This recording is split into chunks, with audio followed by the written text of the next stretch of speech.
Welcome inside a noisy Sioux City Municipal Auditorium in Sioux City, Iowa. I'm Dave Bontempo along with John Peretti, Dan Gable, all excited now to bring you the contenders, the melting pot of disciplines, martial arts and wrestling all coming together. A show that has been anticipated. We've got big names coming in here. And John Peretti, four-time international kickboxing champion and the matchmaker of this. What are some of the things we've got on store tonight? I think we have the best martial artists versus the best wrestlers. You know, with Dan Gable here to tell you the one side, I'll tell you the other side, and we have different opinions. Okay, we'll get to that martial arts side in a minute. Dan Gable, of course, over here, legendary in the world of wrestling, 15 consecutive national championships for his Iowa club, a man who knows wrestling through and through. And Dan, what do you think the wrestlers bring to this competition, and what are some of the subtleties we'll look for from them? Well, I think we bring a lot of scoring opportunities, excitement, standing. It's just that, you know, we don't do a lot of submission holds. We've been under rules and regulations. We don't have this tap-out stuff. So, you know, it's a long time to wrestle hard without getting in a bad position. But we do have conditioning, and we have a lot of movement from all different angles. A lot of curiosity about this too, Dan, because the martial artists coming in here from their background, the wrestlers have the high school, the college, the Olympics. What about pressure situations? Who's at an advantage there? Well, I think that's more from an individual point of view. You know, it's just kind of like how you compete.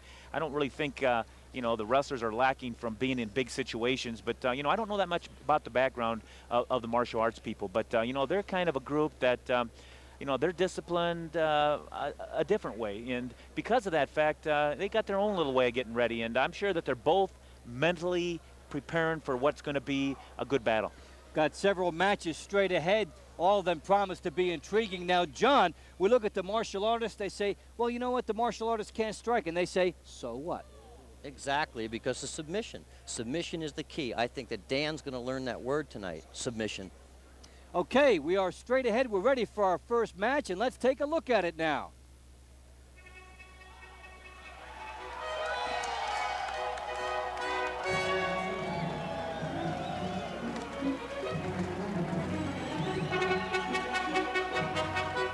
And we've got our first entrance into the competition here. We're going to have Tom Erikson and Tsuyoshi Kosaka, and that is Kosaka making his entry in there. Let's take a closer look at him.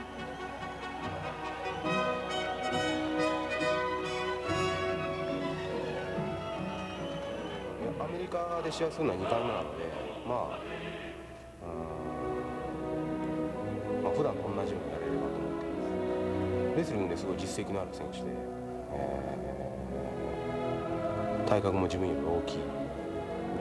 しっかりそのテイクダウンの技術がしっかりしている選手だと思います。いや、特にないね。ただ普段からどっちかっていうとレスリング志向の自分の選手なので、だから特にそういうものは感じない。スパーリングだね、やっぱりね。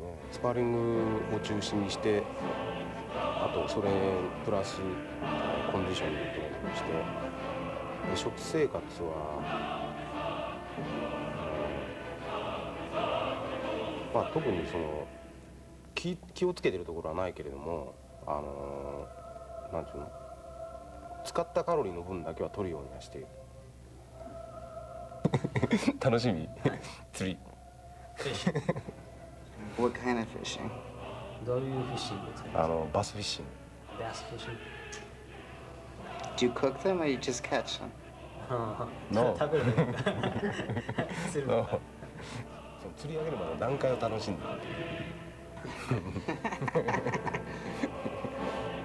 Do you have a girlfriend or somebody that you see? Yes.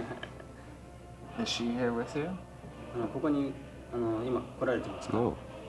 Why not? なぜですか？ Far away. いい試合をしましょう。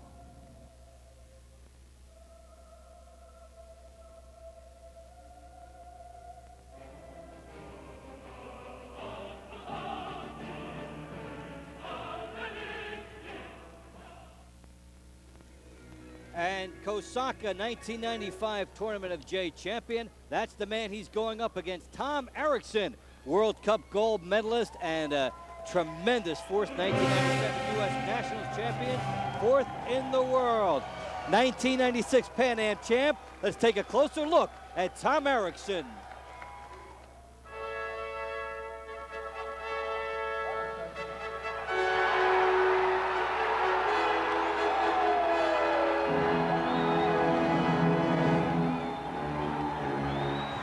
You know, I'm 33 years old. I've wrestled about 20 years of my life, so well over 2/3 of my life I've spent wrestling and trying to perfect wrestling skills.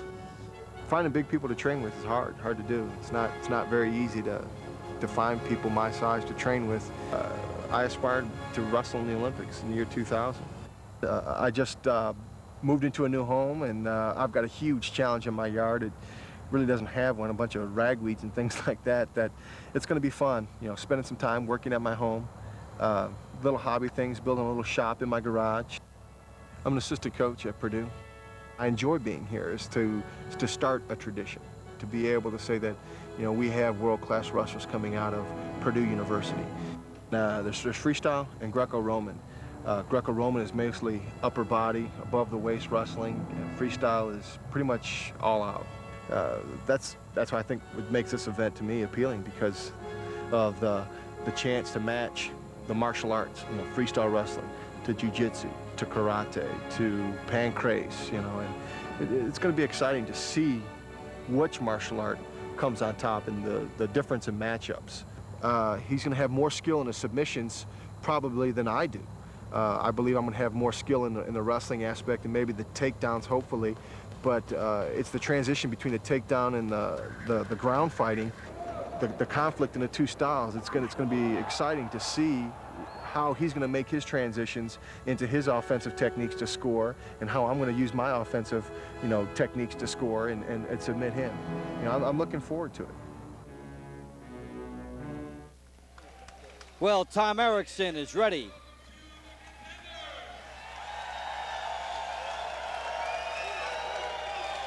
I would like to introduce our referee for this evening from Melbourne, Australia. He is the first of only 4 black belts under grappling master Gene LaBelle, currently training under Higan Machado of the Machado brothers. Our referee for tonight, John Donahue. Fighting out of the red corner, weighing in tonight at 228 pounds, standing 6 feet tall, from Tokyo, Japan. He is the 1996 Tournament of J champion, representing Rings organization out of Japan, Tsuyoshi Kosaka.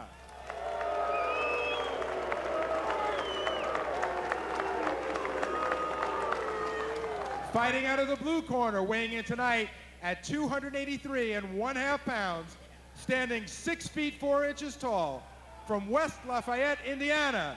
He is the 1997 U.S. Nationals champion and the 1996 Pan American Championships champion, representing the Raw team, Tom Erikson.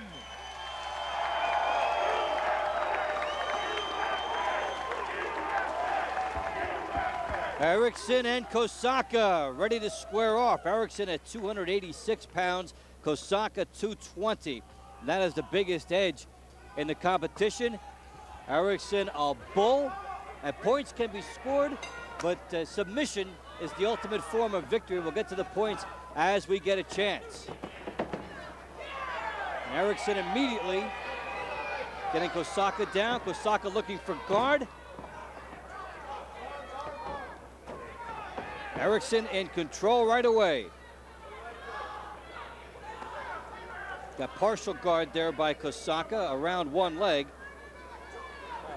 There's an over arm bar from the guard. Not a smart idea because it's hard to finish in the position. Here comes an arm lock.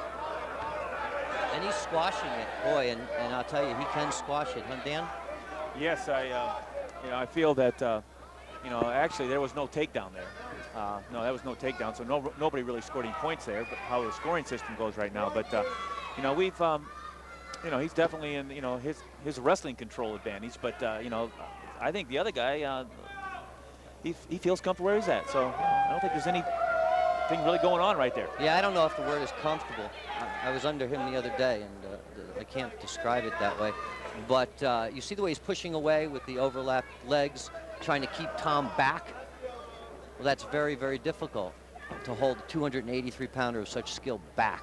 Erikson with some good speed for a big man as well. We see some good agility, and he's using that leverage right now. Notice how he's leaning forward, pressing on the legs, and getting the most of his weight here, trying to bridge up. You'll notice the figure 4 leg lock holding him back. He's having a real tough time getting those legs off of his left leg. And Kosaka being held in here right now by his legs. Erikson talked on the interview piece about the submission. He's not as big on that, he feels, and he would want to work more on it. He's in a strategic situation here. Now he could use the submission hold. Well, not yet, but very close to it. As far as the knowledge of it is concerned, he's creeping forward now, trying to take advantage and pretty much cut the body space in half that he would operate here against Kosaka. I think from my point of view, wrestling point of view, I wouldn't want to be right there where he's at. I'd get out of that. Guard position. He's having a hard time there. I'm not sure who's working harder either. I think Erikson might be working a little harder. He just got a point, Dan. He beat the guard. Just as you said it, and his arm is in danger again if this leg comes over his face. See him pull the arm out the other side? So Kosaka trying to make some thunder happen from the bottom, and Erikson controlling it from the top. Got a nice point for getting past the guard. Points are awarded for things like getting past the guard, throws, takedowns, sweeps, reversals, and a go-behind, which is when you get behind the back of an opponent. The matches are 5 3-minute rounds. We're coming to the end of the first one, Erikson and Kosaka. You notice, Dave, that he's almost reclaimed guard completely again. Round 1 comes to an end.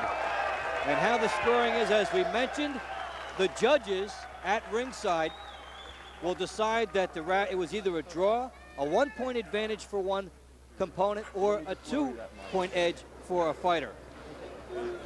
All the judges' totals are added up, and then at the end you'll have a winner. They're tallied up. This is how round 1 looked. You notice that the guard is open here, and Erikson just passes it around the corner, beating this left leg. Now, if both legs are draped around an opponent, that's the guard. He was able to get past that. The leg over, pushed him away, and he was trying to get this arm right here, but he pulled out, and Erikson was smart enough to release that, although he lost position. Kosaka had a good shot at the end of the round to make some things happen. I wasn't real impressed with Erikson that round, just from the standpoint that he wasted a lot of time on the mat there. Well, now, based on the competition, the wrestlers get a lot of points with the things we mentioned, the throws, the takedowns. What doesn't score is control. Now, he just tried to get an ankle on him, and Tom crushed him. It's the best way I can say it. Well, he actually went for a trip, but he was like hitting a stone wall there. Now, you're seeing that Erikson is operating from the top half of the body now on Kosaka. He's moved his legs up more, and he's basically able, if he can do this, to keep Kosaka's legs out of play. That's what he's trying to do here. You know, Kosaka's no dummy. He sits there and he plays into a game, but he has to protect his neck, and that's where I'm seeing his weakness. He's going behind, and of course, Tom, was that called a whizzer again? That's called a whizzer, yeah. Thank you. Yeah. Now, right there in that position, could Tom actually take his hands and try to choke? No. Okay, you cannot choke from the hand. Well, it's very difficult because you can put yourself in an armbar peril. Okay. And does Erikson want to try to get his legs around the legs of Kosaka here to do his best damage? They're blocking him off. He needs to get a little closer. I really like Kosaka's open guard and the ability for him to try to go underneath to get a knee on this tree trunk. We talked about major difference in the styles, and John, the martial artists are content to be on the mat and try to operate from their feet and try offensive positions and attempt submissions from there. Right, and they like to go underneath with these big guys. And you see that Tom just does not want to let him go underneath. Now, Erikson, if you're watching wrestling, you've been a big fan of wrestling, this would be riding time probably in normal wrestling matches where he'd have control, but no points are awarded for this, so he needs techniques, he needs some control here, and Kosaka very patient despite being on the bottom. Actually, it'd be more than riding time. It's pin, near fall situation. Riding time near fall, yeah, which is just about a pin in wrestling. Yeah, he's probably is pinned, but it's only 1,000. Now he gets around. He gets over the leg now, and Erikson has a chance. Still got one leg caught, Dave, and that's been Kosaka's. You see, tries to get an instep armbar on him. He's done that twice now, and I think it's maybe the strength of Erikson or the slipperiness, as Dan mentioned before, is just too much of an adversary. Kosaka's legs an annoyance at this point to Erikson, who has had the territorial control. However, Kosaka will not let him get around both legs and hone in just on the top half of his body. Dave Bontempo along with John Peretti and Dan Gable. Glad you're with us for the Contenders. First of its kind. Well, I tell you, so far in this match, I've just felt that the wrestlers are getting, their control and their advantage position, but, they're certainly not in a position to even come close to submission. So, it looks like long matches. I'd say that's 2 draw rounds. What do you think? Depends what you gave Erikson for the getting around the guard at the end of the I don't know if you gave him a point that first one or not. I don't see I didn't see any domination. I didn't see any takedowns in that match, in that particular round. The first one, that wasn't really a takedown, but it was maybe fleeing the guard and scoring to the side. John, at what point, as you take a look at Erikson, does Kosaka try to be aggressive and maybe get off of the ground here and try something else, or is he just going to try and win it from his back? I think he's going to go underneath. He's made 2 attempts so far to go underneath, and I think that he has the ability to really move and go underneath. But again, I've never seen anyone as fast as Tom Erikson. That big. Tom Erikson, 1997 U.S. Nationals Championship, 4th in the world, 1996 Pan Am champion, 1992 World Cup champion, tremendous big man. Many people say he could have played football. The agility, the sweeps. I got the signal from the judges over there that it was 2 draws. As you guys suspect. Under. See him trying to go under? I wouldn't drop down on him. Then now here we go with Erikson trying to assume control on top. He's had that territorial advantage, but Kosaka has been cagey from the bottom. Dangerous. Very dangerous. So the guard attempt there by Kosaka around the neck of Erikson. Just smashed him. Erikson needs a weapon right here in this position, and it's not there yet. Hey, Dan, what does Erikson's gas look like? I mean, how's he handling this? Well, I don't think he's, don't think he's over like losing a lot of gas in this position. I think he's wasting a little time there, and as far as, like you said, he's not getting takedowns. I think his gas is holding up. It's not that much. He's fighting mostly just to keep out of positions. He's probably working harder than the Japanese, so Kosaka. So, I'd say that he's probably expending more energy. These are long matches for the wrestlers. Kenny Monday, for example, has never been more than 9 minutes in a match, and he has to go 15 minutes here and pace himself. Yeah, this is smart tactics, I believe, by Japanese. And I think we'll see some wrestlers at times, Dan, buying a little bit of time when they can. So basically, poising to strike, looking for their best opportunity. Kosaka attempting the guard around the neck did not work. He's trying a few more things, it looks like, John, here in this round. Yeah, instep, leg over arm bars. That's a very strange thing. Tom's actually going back into the guard voluntarily. I don't know if he is or not.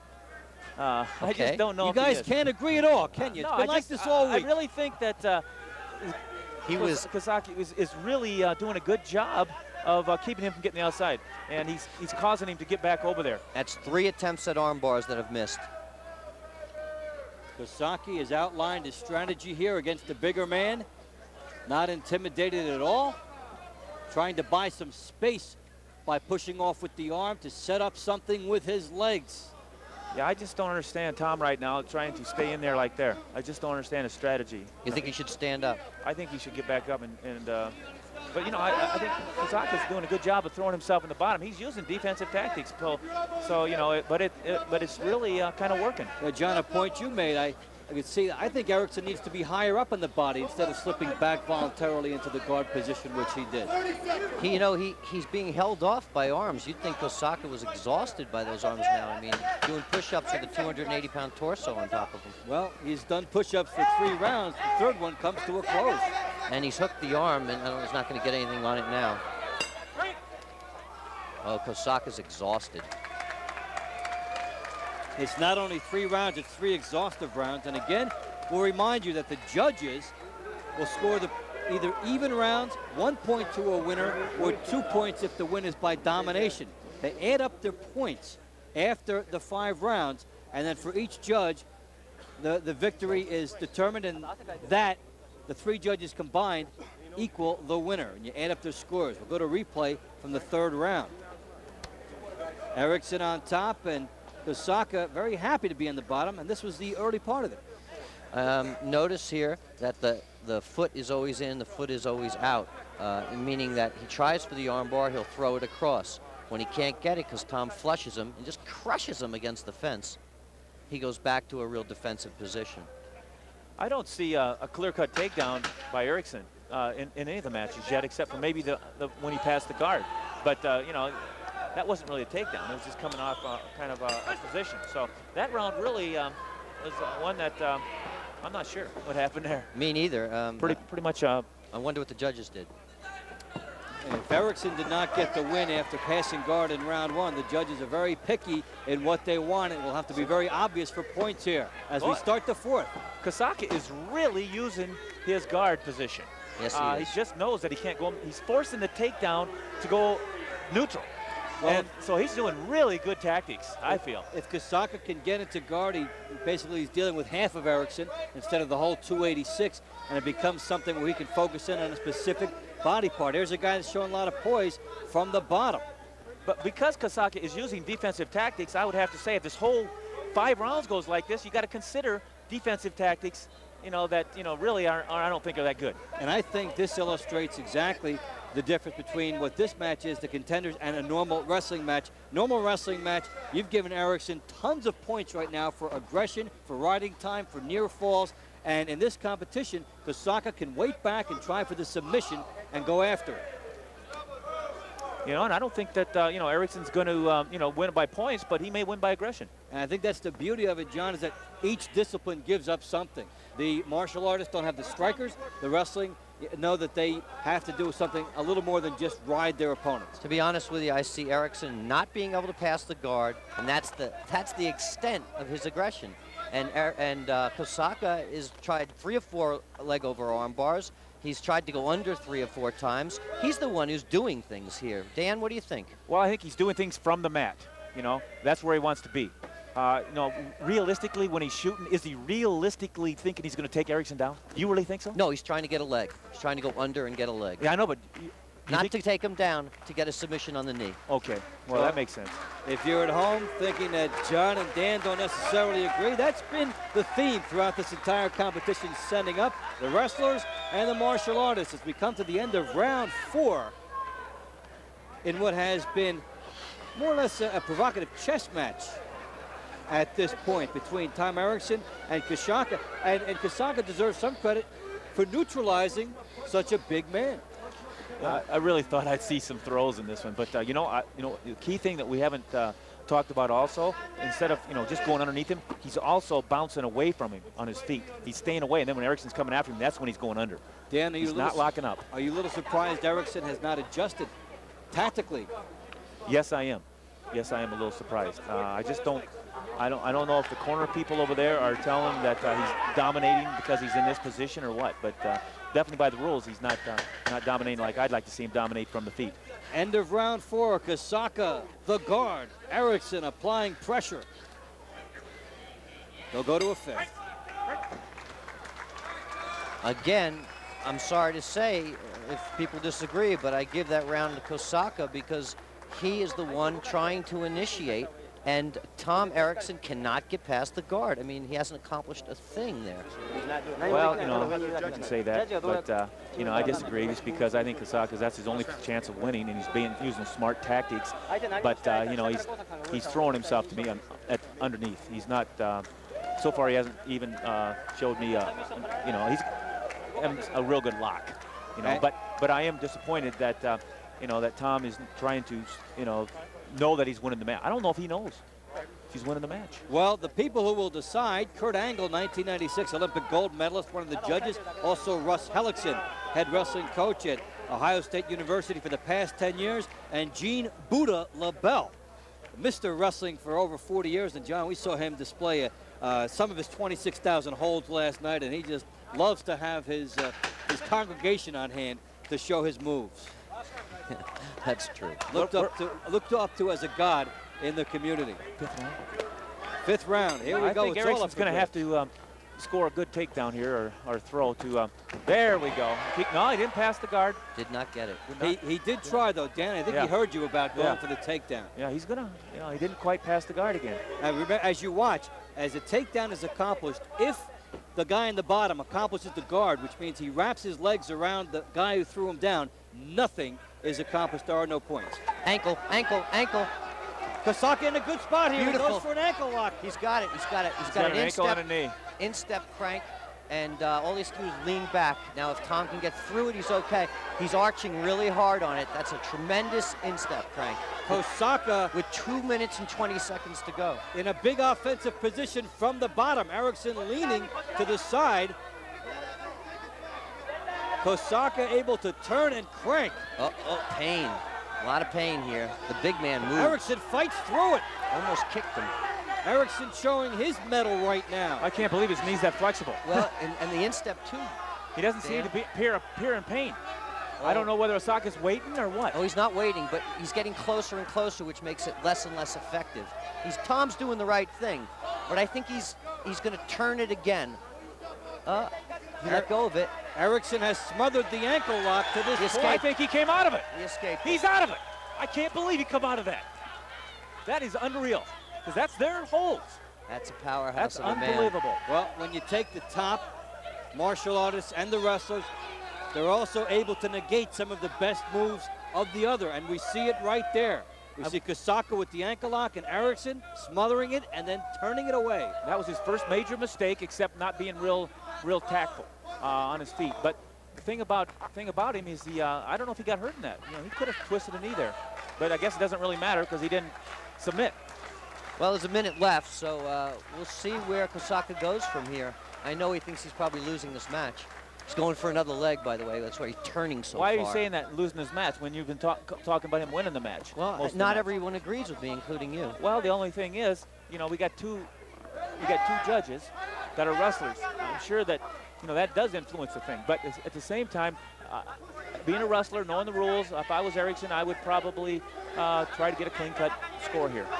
You would back him off. Right? I would, back him off and get a takedown or pass the guard. But I don't know if he can. Now, Kosaka with some deceiving strength despite yielding so many pounds.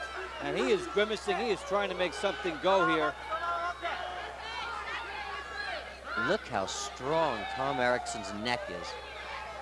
And this has been a grueling match, and I don't think either guy would be too disappointed if they scored a draw. Let's see what happens. Late now, we see a turnaround. Is Erikson looking for the last takedown? So that's Kosaka was able over to get out. Time is up. That's it. Well, the basis of this competition is an argument, and I think you've got an argument here over who won. Well, I think John over here, I think you gave him the point, the first point of the match, and then you took it away. I don't remember. Yeah. Erikson was given the point at the end of the first round, but then we were told that the judges had scored it even. So let's see how they look at it. Well, it had to be a 0-0. So you're saying that we might have a draw here? I'm saying we might have a draw, but I'm not so sure that. Here's Kosaka's big moment. He had the chance, and then Erikson was able to get out of it. Did that count for anything? Here. Did that count for anything? Instep. Did that count for anything? No, it was a non-submission. Okay, so there's no points there. True. So I think that Erikson won by a point. By 1 point. Yeah, I think so. That's You didn't give Kosaka that last round for aggression and the ability to attack. I didn't see aggression at all because I thought he used that as a tactic. That was my opinion. But hey, I don't know. We'll see. We agree to disagree. Ladies and gentlemen, the winner by judge's decision, Tom Erikson. Erikson takes it, and his overall aggression perhaps feeding into that as well, or the fact that he was on the top. And Erikson getting the nod here over a gutsy Kosaka, who had him in some trouble in round 5. And Jim Shear, executive director of USA Wrestling, is standing by with Tom Erikson. Shear, of course, a great wrestler himself during his time. Let's go to him now. Jim? Tom, congratulations on a tough win. It appeared that he was pretty close to an ankle lock in the 5th period there. Did you feel you were in danger? Close, he had the ankle lock. I'm just, I'm lucky I'm a horse, I mean, my size paid off there. A lot of guys his size get caught in there. I mean, I got caught, in a bad position. He got desperate. I thought I controlled the whole fight until then, and he started doing some desperate things. I gave up a desperate situation, which, that's a lack of concentration on my part. Yeah, it's a new fighter. You've never fought before in a new style. Did it go quite what you expected? No. I mean, I wanted to dominate a little bit more. I didn't. I sat back a little bit. I'm sorry I disappointed the fans. I wanted to go out and be more explosive on it. Use more of my techniques instead of countering a little bit. Got on my game plan a little bit. I should have been more aggressive, start passing the guard, but I think I got in there and started getting a little passive. It seemed like you had a difficulty passing the guard, getting to your headlock. Was his tactics a little bit different than what you expected? No, I mean, the Japanese who fight in the rings are, infamous for leg locks, ankle locks and stuff. That's what he caught me in. He's looking to do that the whole fight. I was just real aware of that. I didn't want to get too carried away. He's so much smaller than I am. I didn't want to have to step over him, trying to slide it, step over, let him slip off the back. Well, congratulations on a great win. Thanks, Jim. Thanks for having me. I appreciate it. So Tom Erikson able to put that one away, and we're up next with Frank Shamrock and Dan Henderson. Very close first one. Frank Shamrock, 1996 King of Pancrase in Japan. He trained Maurice Smith, among others, and from the Lion's Den in Northern California. You see the beginning of the entrance of Frank Shamrock and his credentials: 5'10", 191, 25 years old. The game face of Frank Shamrock on his way into competition. Let's take a closer look at Frank Shamrock. Let's go. Yeah.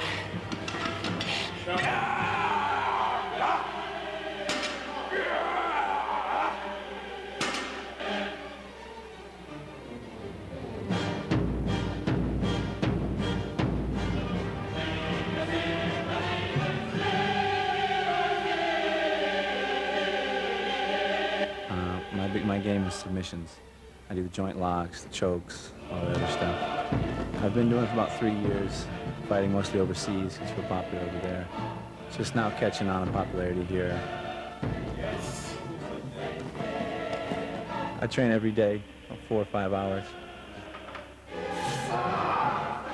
I'm gonna work more with some wrestlers, work more on my submission techniques as opposed to the free fighting, the no holds barred. I'm gonna work more on surviving the throws and whatnot that the Greco-Roman does. But other than that, it's training as usual. I love wrestling. I love the contact of it. I love the sport. Love to be thrown. I think submission wrestling is totally different than wrestling. I think these wrestlers got a big awakening coming. I like it. I mean, it's geared more towards the wrestler. All the rules are for the wrestler. So it's a matter of wrestlers wrestling and submission people trying to put them under. Well, I definitely want to be a positive role model. I want kids to see what I do as something that maybe they want to do, or something that will make them proud, make them more confident. I have an 8-year-old son from a previous marriage. I have a girlfriend right now, and I don't give them much time, unfortunately, because all I do is train, all I do is fight. It's a game to me. Just a really hard game. You play by the rules of the game. If you're not going to play by the rules, don't play. Ken got me started, Ken trained me, and then when I got to a point where I could take care of myself and I could take care of my training, he pretty much let me go out on my own and discover how it was. I walk my dogs, I lift rocks, climb trees, train.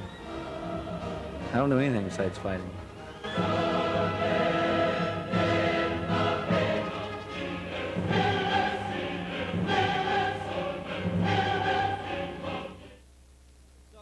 Shamrock driving into your screen. quite a look at him. And he'll go up against Dan Henderson, 1996 Olympian, 1992 Olympian, second in the 1996 World Cup. Let's take a closer look at this exciting wrestler, Dan Henderson.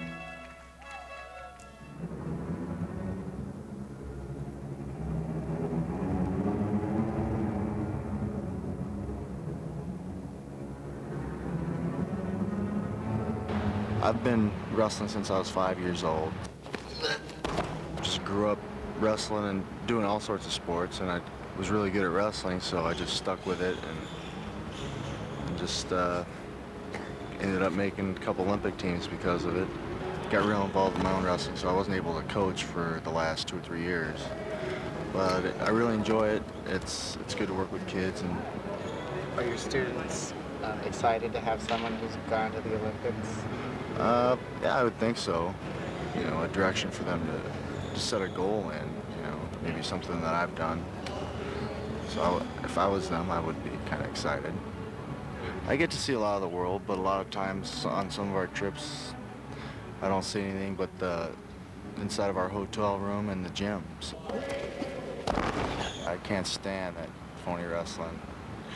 You know, it just, I don't know, it's kind of degrading for me to see that, you know, just the fake wrestling, and they're actually getting paid a lot more than we're getting paid, and we're doing the real thing and not really getting too much recognition for it. They do what they do. They're in the entertainment business. You know, I think they should call it something different, you know, entertainment wrestling or fake wrestling or something. You know, but a lot of people always come up to me and, you know, ask me if I know Hulk Hogan or some other professional wrestlers, and, you know, I just kind of laugh. Do you know who you're fighting? Yeah, Frank Shamrock. I've heard, you know, some pretty good things about him, and hopefully, you know, it'll at least be a good show, a good fight. Dan Henderson looks for some recognition tonight. He's 5'10", 187, 27 years old. Frank Shamrock, 5'10", 191, and 25 years old.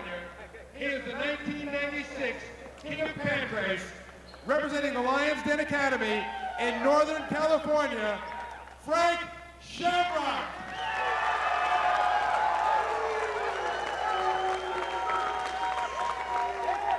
In the blue corner, weighing in tonight at 199 pounds, standing 5 feet 10 inches tall, from Huntington Beach, California.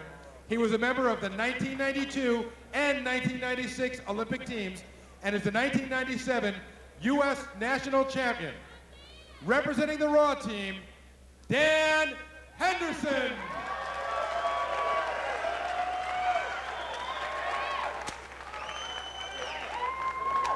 Dan Henderson and Frank Shamrock up and ready to go. Remember, 5 3-minute rounds. Shamrock talked about the submission angle, and Henderson considered an explosive, relentless wrestler. Wow, Dan is strong. Henderson's real powerful, but you know, Shamrock doesn't look like a little kid out there, and he's definitely going to use some of those tactics we're not used to. The legs coming in first. He tried that right away. He's a leg-locking fool. Well, I tell you, it's going to be hard to stay out 15 minutes. Good thing there's them breaks. And he's going for one right now, and that's a knee lock. Dan's doing a good job. I don't know about that. Good try by Shamrock. That is a bad here. position. That is a bad position for Shamrock wrestlers. goes for it right wrestlers. away. Knee lock, right to a knee lock. I'll tell you what, we're not, the wrestler is not staying in good position. Heel hook. He's switched to 3 different things already. Here's a heel hook right here. Shamrock trying to apply the pressure. Yeah, if he gets out of this, he better. It's hard. That's it. He will not get out. Over. Submission, the name of the game. Well, we've already seen 2 different type of matches here. One that went all the way, and it was a decision in which ankle locks were attempted at the end of the bout and were not successful. And here you see the explosive power of the jiu-jitsu, the leg locks, the ankle locks. You see Maurice Smith over there with Frank Shamrock. They've trained together, and quite a look the opposites so far in these two matches. Yeah, I tell you, I told you cannot get your legs caught up in there. And, he definitely, he got right into that rolling around situation. So, from a wrestler's point of view. Frank Shamrock said the rules favor the wrestlers. You have to get them to submit. See, he goes under. Now he's working on a knee right in there. As he turns around, he changes it. You'll see he changes it as he pushes the leg away. Oh, sorry. And just that quickly, Frank Shamrock able to beat Dan Henderson. And you can do all the training, but the technique and the lock is everything. And so this time it goes to the martial artist. Frank Shamrock is standing by now with Jim Shear. Frank, congratulations on a very impressive win. You told me yesterday this is your game. It appears you were right. Yeah, submission wrestling is definitely a game, especially the Lions Den. It's our mainstay. It's what we do. I love wrestling, but it ain't enough. Just ain't enough. Henderson was an awesome competitor. I could feel his power. He's a strong wrestler. My hat goes off to him. Yeah, your tactics, I mean, were definitely very, very superior in this format. Was it similar to what you had expected going in? Yeah, it was. I mean, I felt his wrestling balance. I knew he was Greco. I knew I could probably get an opening for his legs. I was just hoping to go for it. I'd like to thank a few people for getting me here. One is my brother Ken, and my father, and my girlfriend, and Mo, and the boys at the Lions Den. They all trained me hard for this, and I hope I can return the favor. Congratulations. It was a great win for the Lions Den. Thanks a lot. Very, very impressive. Thank you. So that's Frank Shamrock's view of his 56-second triumph over Dan Henderson. We heard from him, tremendous effort from Frank Shamrock, able to get the lock up, and Shannon Williams is standing by now with Dan Henderson.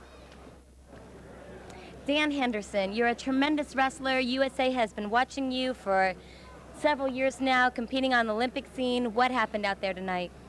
Well, I just got caught in an ankle lock. I've been working on staying out of those, but that was my Achilles tendon. That ankle too, the other one was fine. I messed my ankle up about a month ago. And how did you mess that ankle up a month ago? Were you training for this event when you heard it? No, I was training for the World Championships for wrestling. 1 week before the Worlds, I screwed it up real bad. Any plans for the future? Future training plans? No, just keep doing what I'm doing. Working on some more submission holds? You fought a tremendous fighter out there. Yeah, he's tough. He had a nice ankle lock, and you know, that's the only thing I was worried about. You know, a month ago when I heard it, I was already supposed to be in this, and that's what I was worried about. Yeah. Maybe not being able to do it, but you know, that's no excuse. I got caught in the ankle bar. Yeah. So. Tough luck. Well, better luck to you. Hope to see you soon. Thanks. So the victory by Frank Shamrock over Dan Henderson in just 56 seconds after we had seen the first bout go all the way, decided a very close decision. So in just 2 matches here, you have seen the difference and basically how these components come together. In that one, the martial art is dominating, and in the first one, the wrestler Erikson coming out on top. We're ready for our 3rd match of the evening now. Be Townsend Saunders and Andre Pederneiras. So, how are these going to come together? This is Andre Pederneiras. He'll be making his entrance out there now. 5'7", 159, 30 years of age. Let's take a closer look at Andre Pederneiras. Look good, huh? Eu vou lutar com o lutador de wrestling Townsend Saunders. Ele é vice-campeão olímpico de 96. Não, é uma luta normal como outra qualquer. E é um evento diferente porque tem regras diferentes. Mas para mim é uma luta como outra qualquer. Aprendi jiu-jitsu no Rio, na academia Carson Gracie. O jiu-jitsu é uma coisa só, inventada pelos Gracies há muito tempo atrás. Eu sou solteiro e normalmente eu estou sempre envolvido com a academia, praticamente dou aula o dia inteiro. E normalmente nos finais de semana sempre tem competição que eu tenho que acompanhar, ou crianças ou adultos lutando.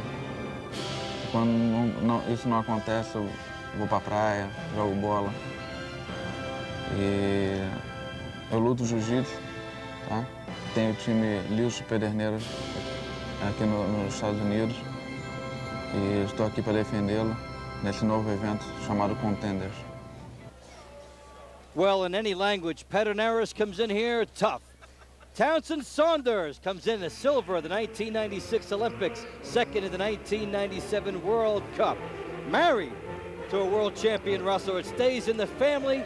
Let's profile Townsend Saunders.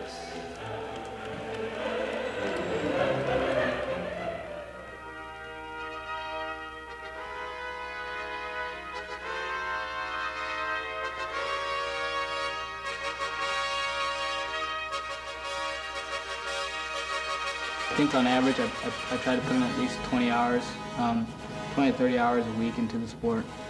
And that includes, you know, just mental training, a lot of the cross training, and a lot of the mat time, you know, the weightlifting and the running and all that stuff combined. I think it's a full-time commitment. It's hard to do something at the same time. In other words, it's hard to have like a job or something and try to expect to have good results when you're competing at that level. I work out at least, you know, twice a day, sometimes an hour and a half each practice, so it varies from day to day. Usually I try to do something every day. Well, certainly I think it's everybody's dream, you know, at some point in their life to be on an Olympic team or win an Olympic medal. It's even, you know, it's nice that I made 2 of them. It's just something everybody strives for. I love being a father. You know, I have a daughter that, you know, it's almost 3 years old, and she's just at the right age that, you know, I just can't believe, you know, all the things I'm experiencing with her. I love being around my kids, and I have another boy that was just born about a month and a half ago. And right now, I think that he needs his mom a lot, and I'll wait till he gets about 1.5 years, and I'll start interacting with him a lot more like I do my daughter. My wife actually happens to be an elite athlete, too, so we have a lot in common. She's a wrestler, too. A lot of people think it's really interesting that you know, we're in the same sport and we're world-class athletes. I happen to be an Olympian, a silver medalist, and she's a 2-time world champion. I think if they had women's wrestling in the Olympics, she'd be a 2-time gold medalist. It's a good situation. Wrestling is just kind of a naturalist, you know, form of fighting. I think that you know, the future will show that wrestlers, I think, will continue to dominate sports and events like this, just because, you know, that's what wrestlers are. We're pretty much competing to be on top.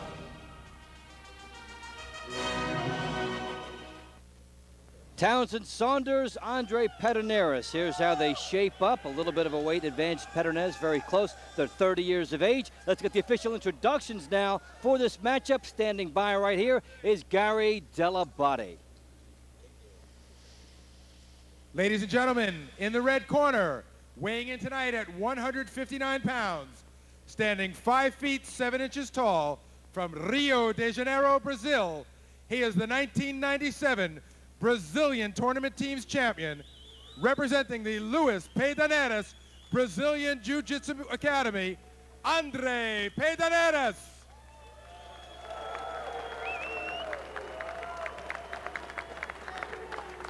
In the blue corner, weighing in tonight at 158.5 pounds, standing 5 feet 5 inches tall, from Phoenix, Arizona, a 1996 Olympic silver medalist, and he placed second in the 1997 World Cup, Townsend Saunders.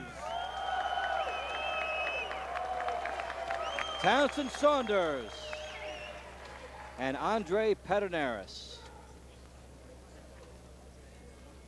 At their final instructions, a little sportsmanship, and off we go. Again, 5 3-minute rounds or less, as we saw in our last bout. Now, Kenny Mundy told me that this guy is a 10 out of 10 tackler.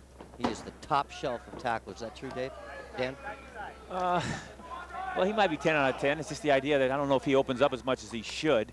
But, yeah, he has very good skills and techniques. But, you know, it's a different game. You know, this isn't wrestling. This is, you know, if you're going to, I think I would try to score more on the feet, yes. But, you know, there again, went for a, you know, thing that we would never see, and we're in the guard.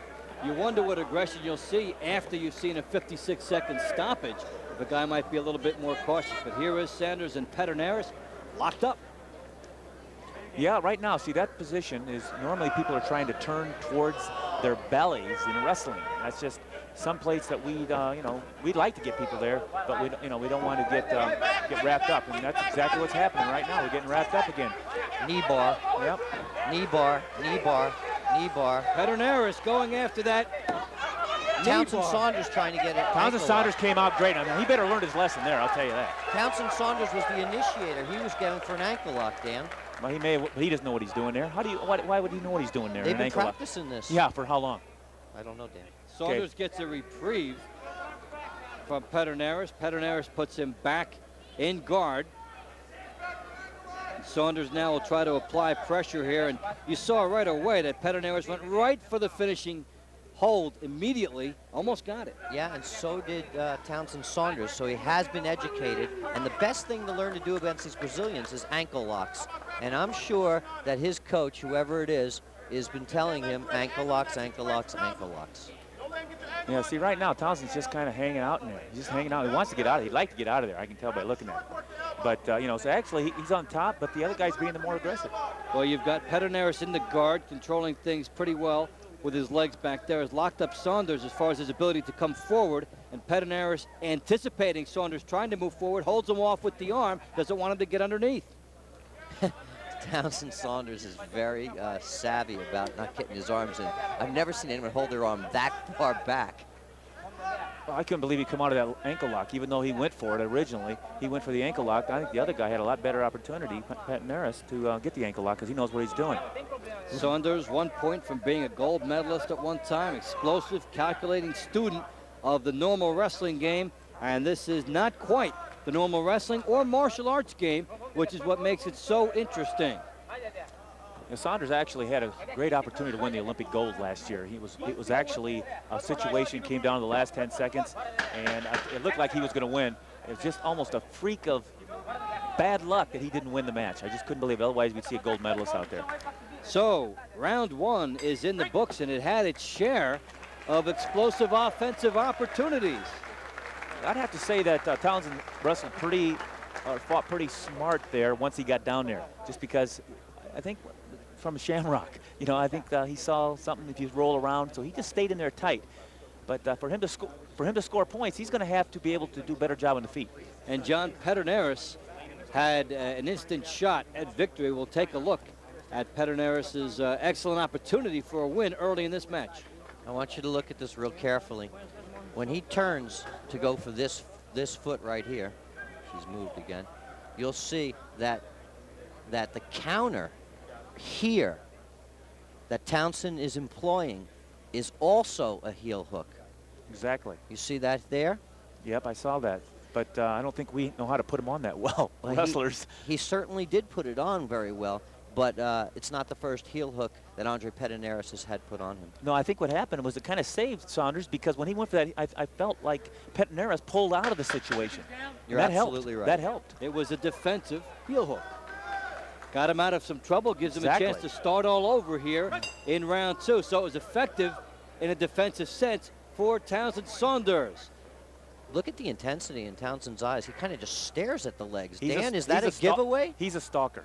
Oh, you got to watch the guy's ankles and feet. Well, he's just staring straight at his belly, right? Well, you can feet and below, and you can afford to do that with belly and below. You can afford to do that with no striking. And Andre is being really smart. He's negating the takedown, isn't he? He's doing just what the Japanese heavyweight did right now. But he looked a little more aggressive when he gets I'll show down you. there. Let me tell you something right now before it happens, is that Townsend's going for another ankle lock. Yes, he is. Pederneiras got guard off the takedown, and Pederneiras coming inside of it. Now it's who makes the next move. Well, so far I haven't seen any points. Have you? No. I haven't seen any outright points, but... oh, wrist lock. Wrist lock for Andre Pederneiras. He's putting on a really... Oh, pulled it right out. Big old muscular arm on Townsend Saunders. And the bizarre thing is, Dan, even though points are allowed, we don't know if anybody's thinking about points. They might be just going for the submission. And they'll maybe think about points late in the match. Townsend Saunders going to go for that left leg again. He's backing up. Wiggle it.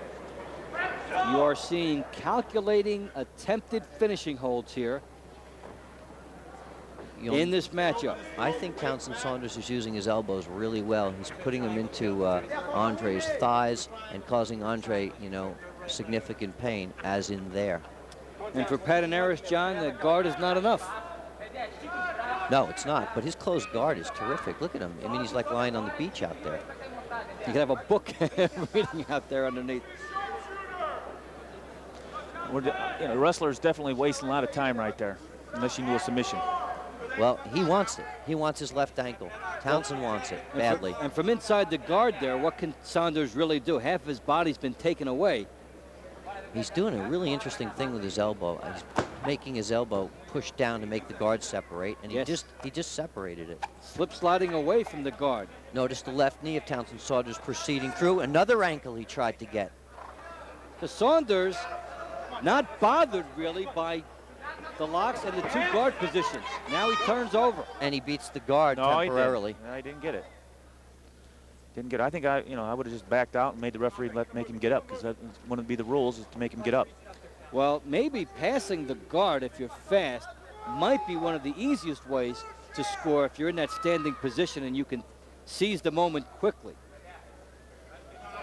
Final seconds of round 2, and the chess match between Saunders and Pederneiras. Let me ask this continues. question. Do the jiu-jitsu guys usually always go to the back like that in a regular match? Against a dominant guy like this? No, I don't mean that, but in a regular match against another jiu-jitsu guy. Yes. They do. Not all the time, but yes, the answer is yes. And 2 rounds in, Saunders and Pederneiras.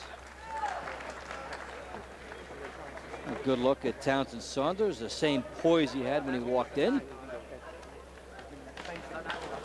And we heard that the Brazilians will do anything but submit. Well, we don't really have anything to put on him to submit right now.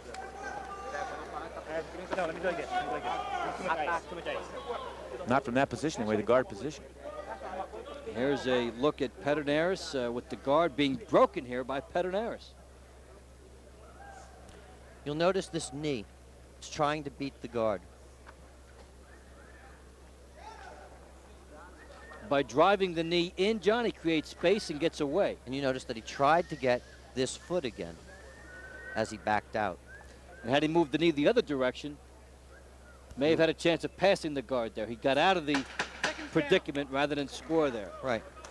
So we go to round number 3, Saunders and Pederneiras, and this has been more like the chess match we saw with Erikson and Kosaka earlier, which went to Erikson by a decision. No.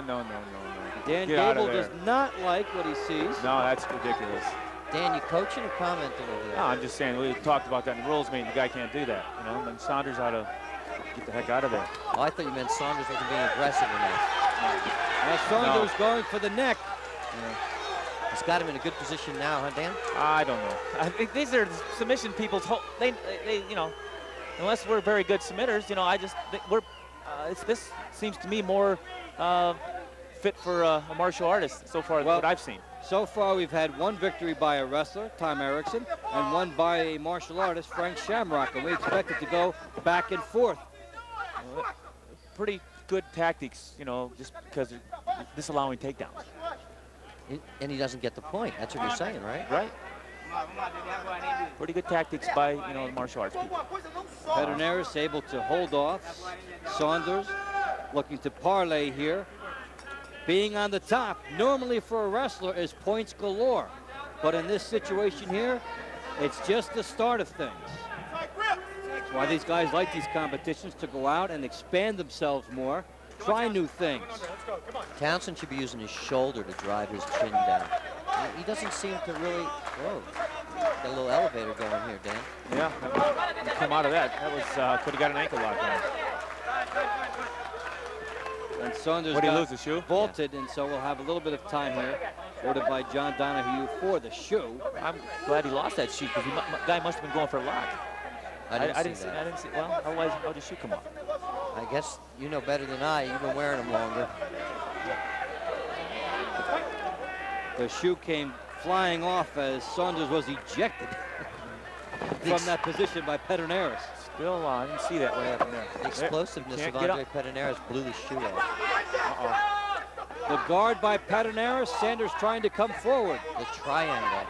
Triangle is almost a certain finishing hold in this competition if applied properly. It is a main form of Now, submission. the triangle and the arm bar can be used simultaneously here, so Townsend is in a dangerous place. Pull on the arm bar, keep the triangle in place. Triangle, you look at the legs around the head. It is the most common form of a deadly submission hold. Now it's been broken, though. Oh, it is. Very, very, very strong man, this Townsend Saunders. Very flexible as well. We don't see too many triangles broken.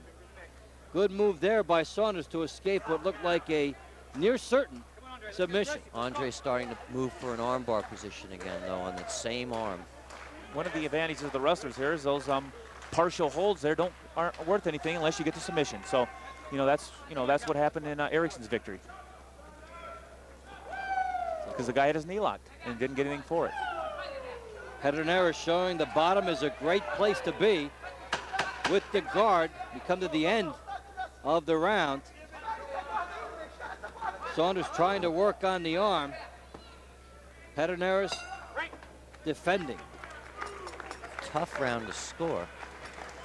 I don't envy the judges on this one. Yeah, you could make arguments in future competitions about near submissions and near falls. Right now, it doesn't count, so if you don't go all the way, you don't get anything for it, but a good attempt by Pederneiras to get that triangle. Doom is looming, but doesn't happen. See, this left leg has to get tighter. It has to get deeper in this crevice here. And he finally starts hooking it up. But Townsend, very, very, very strong, and as Dan said, obviously flexible. He broke the triangle and escaped the defeat. You said the triangle is one that pretty much puts the ending to a lot of people. It's a choke, and you have the ability to armbar afterwards. It's a prime martial arts finishing hold, and Saunders was in it, but got out of it. As we now go into the fourth of 5 scheduled rounds. So Saunders showing a lot to get away from the best weapon of the jiu-jitsu artist, and Pederneiras diving a little prematurely perhaps, and Saunders goes for him. Boy, I tell you, he's got a great guard, Andre, doesn't he? Yeah, no matter how quick we try to get to the side with Saunders, he is getting stopped by this guard position, which prevents a scoring situation. Pederneiras looked vulnerable. It looked like he jumped a little too quick, and then Saunders tried to take advantage, which was smart, and Pederneiras was able to put the guard on him. Andre Pederneiras has a very, very unique high guard. Yes. And he's pressing down with his hands too, John. Pretty terrific. What effect is his hand pressure having here? Well, it's that elbow in Andre's gut. See the way he keeps pushing it out of there? And Townsend holds it really deep in, so he can't get the armbar on it, and it's really driving him crazy. Well, he's being somewhat smart, I guess, from the wrestler's point of view. But, again, there's not a lot of action here, you wouldn't think, but actually Pederneiras is just waiting for an opening. Now take a look at the face of Pederneiras here. The guy's in the bottom. Does he look concerned? He looks like he's looking for his next move. Something you don't normally see. He doesn't look as fresh as he did at the beginning of the match, though. Saunders trying to shove him here and obtain position by driving him into the cage and getting up on top himself. That's what he wants to do, is to use the end of the arena here to prop his body weight up more. I don't think Pederneiras really cares. It doesn't look as dangerous as a guard up here now, is it, John? Let me explain what's going on here. There's one arm in and one arm out, which means that the triangle is a big possibility. But that elbow that's underneath there of Townsend Saunders is stopping Andre from shifting along with the enclosure. Does Saunders have an offensive move here on top? I don't see one, no. I don't see one. I see mostly only trying to rid the hold and get out of there, but obviously Brazilian Jiu-Jitsu player would like this position. And so when you have to be on the top and think defensively, that is difficult for a wrestler. I wonder if John Donahue thinks that there's enough action here on Townsend's part. It all depends. If you can convince the referee you're working towards something, that's the whole key. I think he wants to get out of there. You'll notice that the triangle is getting deeper. He slipped out of there, didn't he? Yes, he did. No, he actually abandoned it, but he's trying to get it again. See him pulling his leg with his own hand to try to move it over? Trying to shove it over. Then he'd bring the other leg up on top. And the sound you hear is the end of round 4. And Saunders escapes triangles and near triangles. And shrugs his shoulders like, what am I going to do? Saunders is getting frustrated. He looks at his corner like, you get in the triangle and show me what to do. Well, it is. You know, you feel this. Hey, I tell you, I think he should change a little tactics to make sure he gets the win. Well, both guys, the argument could be for both guys, go for broke in round 5. I think you're going to see that. I think you're going to see that unless they're both happy with a draw. And you see here, there's the guard, near triangle applied here by Pederneiras, looking in the bottom. Do I have everything right? Saunders trying to drive him into the cage to try to prop up his own body weight. And he gets up there.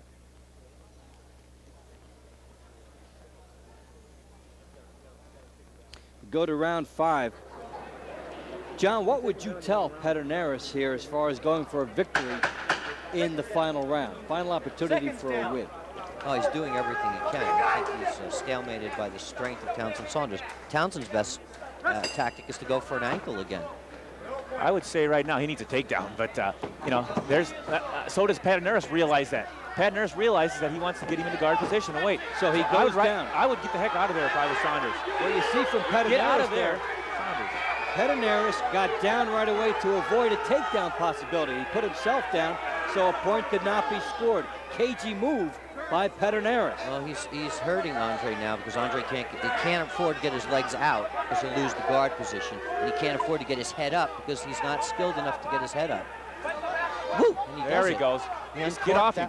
You know, he just needs to. Referee has to make him get up. Saunders wants Pederneiras to get up so he can attempt a takedown, which would score. Oh yeah. John the rules Donahue say you got to get up. Yeah. And let's see if Pederneiras goes down on his own accord again. Andre's nose. He's fading back. All red from that. Will he go down on his own, or will he try to guard off the takedown? Pederneiras. He's going to go to his butt. As soon as he gets close, he's going to go to his butt. He's got to. Going to hook a leg and move in like he's been. Now, why doesn't this great tackler do it? Dan.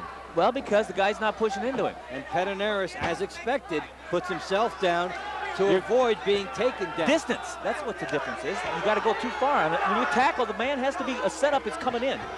You're watching the pressure of the 5th round where Pederneiras does not want to give up a point. Pederneiras, I think, was happy for a draw, if it's a draw. Now he gets Saunders in the guard. Triangle attempt. Triangle could finish it if applied properly. He's trying for it. Pederneiras pushing down. Saunders walked right into the trap. Pederneiras was not forced to stand up. Saunders went into his wheelhouse. There's one arm in and one arm out. That's a problem for Townsend. You'll notice that the feet are getting closer and closer as he shifts. If Townsend lets him shift any more than that, the triangle will get deeper and deeper. The triangle, when it gets around the neck, is as deep as it's going to go. Usually can finish it up. And you see on the bottom, Pederneiras trying to win it from there. Saunders on the top with his head buried.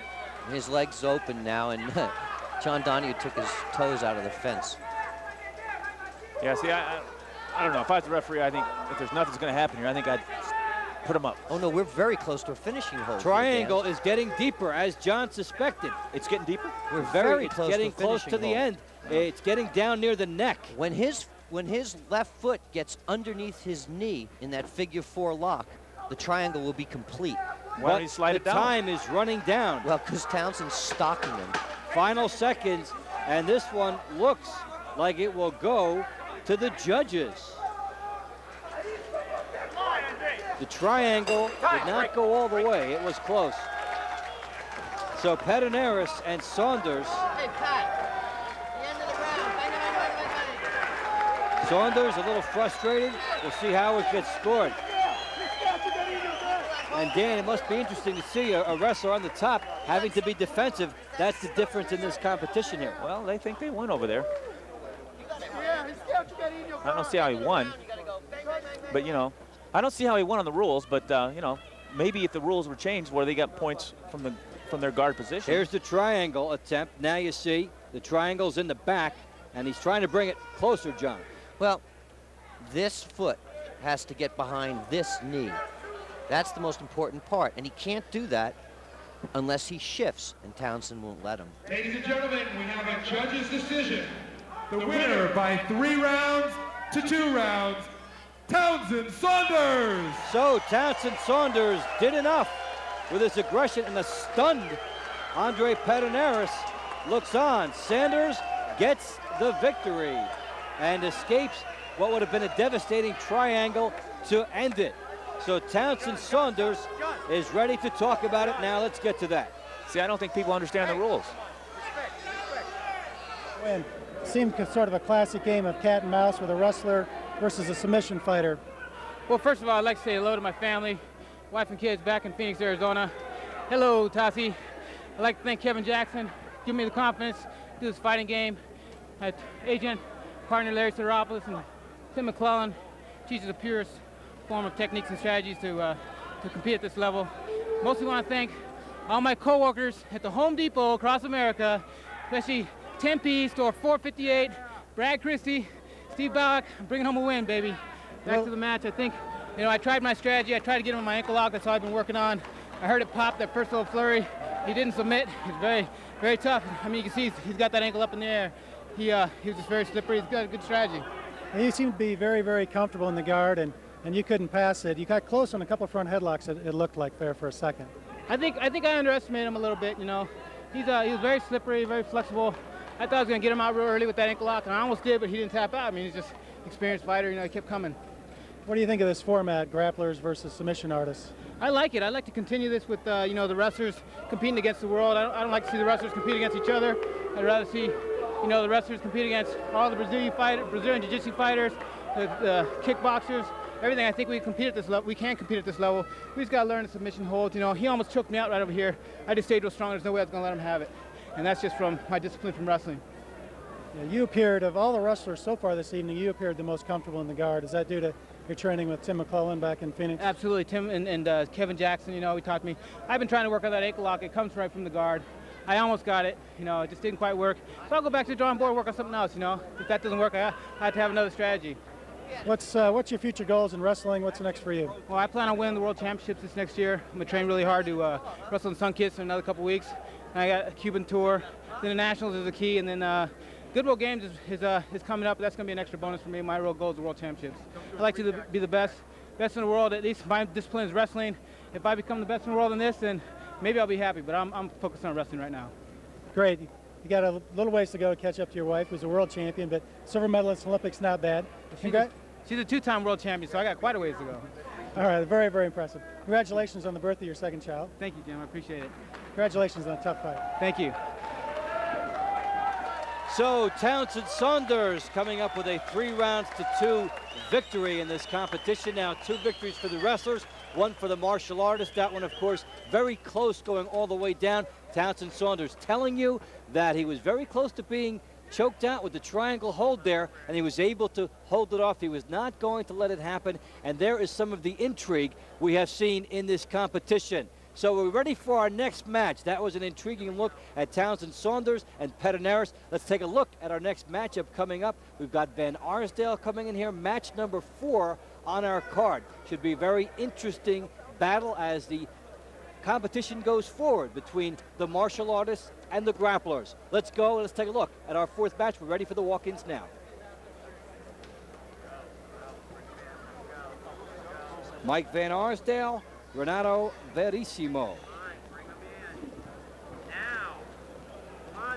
Verissimo will be the first 1996 Brazilian Jiu-Jitsu champion. Renato Verissimo, 24 years old. Let's take a closer look at this Brazilian.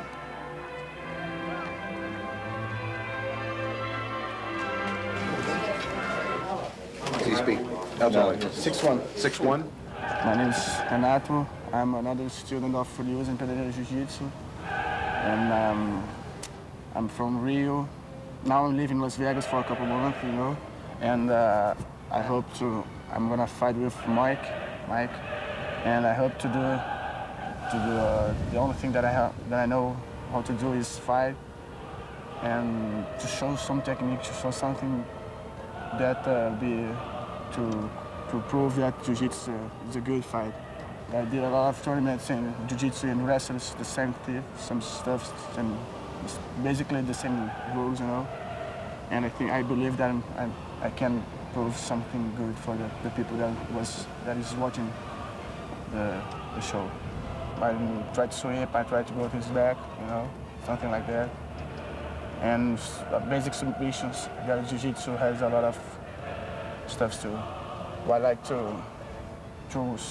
watch TV, to listen some sounds, some raps. You know, I like so much raps. And now in Las Vegas, I went to Manhattan show. You know, the good dancing is good. I like this. And play soccer. We are professional, you know. Don't have this feeling of against. No, we are here to only prove the techniques. Renato Verissimo will go up against Mike Van Arsdale. Van Arsdale, a 1997 World Cup champion, 3-time All-American, grappler at Iowa State, 6'2", 200 pounds, 32 years of age. Let's take a closer glance at Mike Van Arsdale.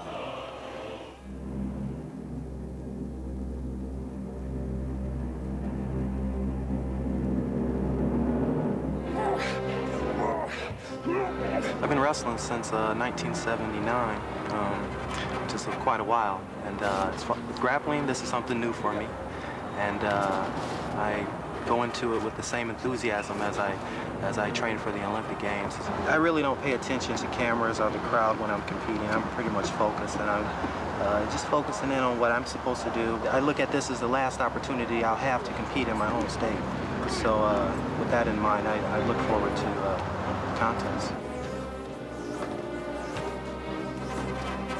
Grappling and wrestling are very similar. You add the submission holds in, and that does change things quite a bit. Of course, with wrestling, there's a scoring system that's not in effect here, but the actual techniques and moves that you use in wrestling to control your opponent will be very important in this competition.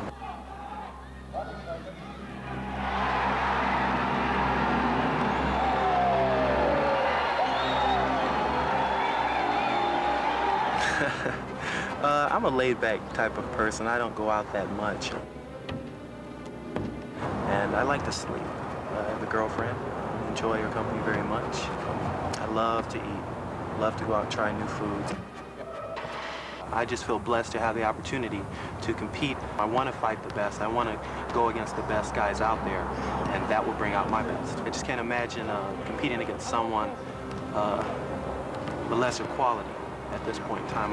You're going to be nervous. If you're not nervous, then maybe you should get a little nervous, because when your nerves are rolling and your adrenaline's flowing, that actually brings more of your best out.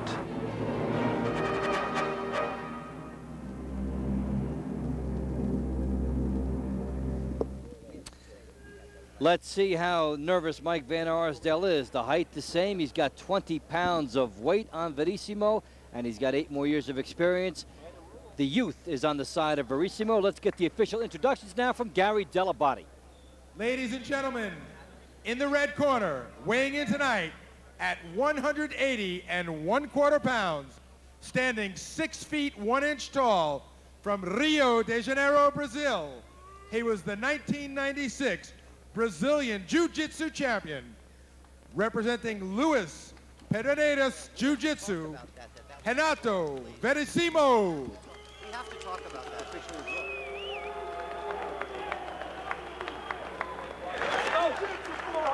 In the blue corner, weighing in tonight at 199 pounds, standing 6 feet 2 inches tall, from Waterloo, Iowa. He is a 1997 World Cup champion and won the 1988 NCAA National Championships, Mike Van Arsdale. So Mike Van Arsdale and Verissimo ready to go. Verissimo very upset when this match started coming in. He believed that the Brazilian in the last Pederneiras had been hadn't gotten a fair shake in the last bout, and Johnny was concerned about what he would have to do to win. And I totally agree. You know, it was a draw. No points were scored. It was clearly a draw. What do you think, Dave? Well, I don't see any points scored in the match. The only thing, you know, in the rules meetings we talked about was a little bit, you couldn't be laying around on your rear and your back, and so, you know, that made him look bad a little bit. But, you know, and I think maybe the judges went on that. I don't think that they felt that they could give a tie, maybe a tie in a round, but maybe not a tie in a 5 rounds. So, you know, I'm a little concerned that there was a misunderstanding there in our rules meeting. And I saw John Lewis. He was just livid. Well, if you're the martial artist, the jiu-jitsu man coming in, as you take a look here, that you don't want to lose in any flimsy way, you'll feel that you'll have to get a submission in order to win. Yeah. Well, in this match here, guys, we've got guard already. Well, this guy has an outstanding closed guard. He wins in jiu-jitsu, Brazilian jiu-jitsu tournaments from his outstanding closed guard. He's going for a choke. You see him grab his sleeve.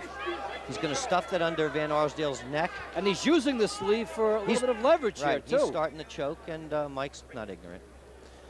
Well, I think both matches, Erikson's, you know, and the last one was just a little bit of a rule understanding. You know, it's just, you know, there wasn't a lot of points scored. Or did they give a tie-breaking point for perceived aggression?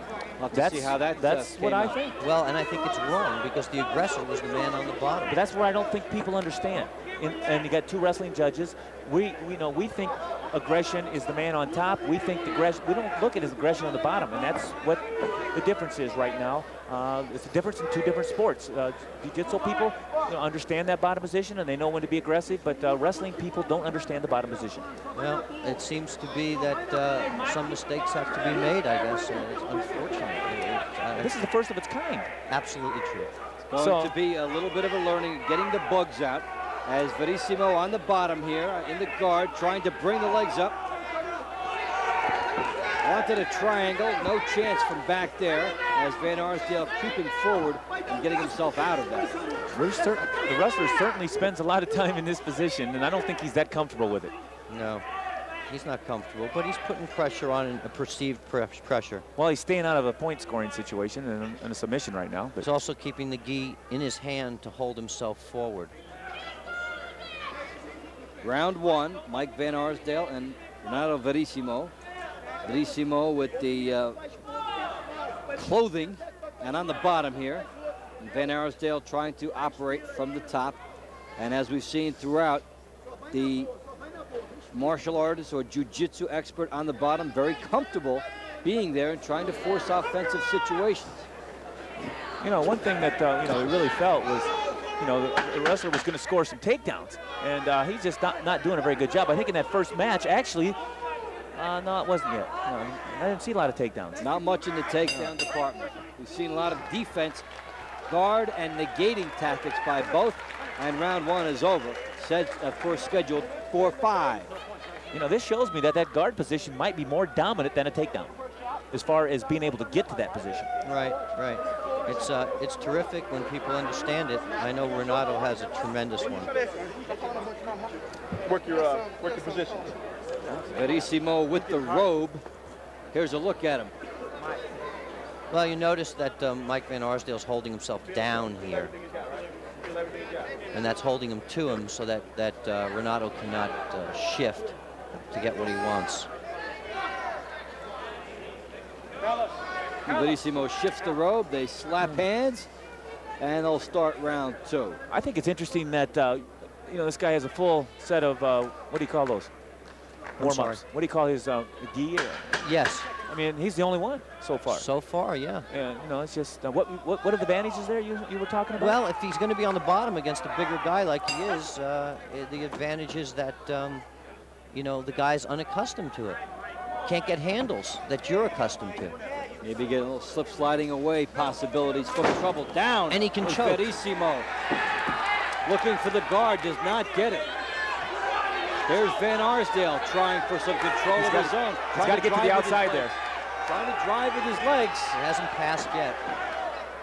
We're trying to go for an ankle lock. We've seen very little passing of the guard tonight. What's kind of funny is that the jiu-jitsu wrestler does a lot of what you guys call the guard position and sweep position down there, trying that. But you know, we call that, the guy was trying to do some elevators. In wrestling, we call that elevators. If he put his legs in and not around, we would call it an elevator too. It's just semantics. Just all where you're from, guys. We've seen the changing of the guards tonight, not much passing of the guard. I think you should watch his hands because he's really trying to get the choke, and he's locking it up now on Van Arsdale's neck. And you'll notice that if he gets that choke, Van Arsdale will black out or tap out. And you see that it's not perfect, but it's getting better. See the elbow doing the work there. Tries to contain him with the guard. And he's lost the choke. This is definitely a closed type of wrestling. Tight, right? Yeah, I can't get over that. Van Arsdale now not in any type of a choke situation. You see the way he's feeding his gi lapel over the top of Van Arsdale's neck all the time? Yes. That's giving him the ability to hold Van Arsdale down also. See the way he's trying to bring the legs up higher too. Right, well, Mike's stalking him. But you see the pivoting is when the arms get in trouble, when Mike will get in trouble. Does Verissimo have the room back here to bring the legs up for the triangle? Right, he's setting up for a really, really heavy position. The fans like that. The fans like that, you know, they want to fall. They want to see a fall there. It is. Just went past it. Just went past the armbar.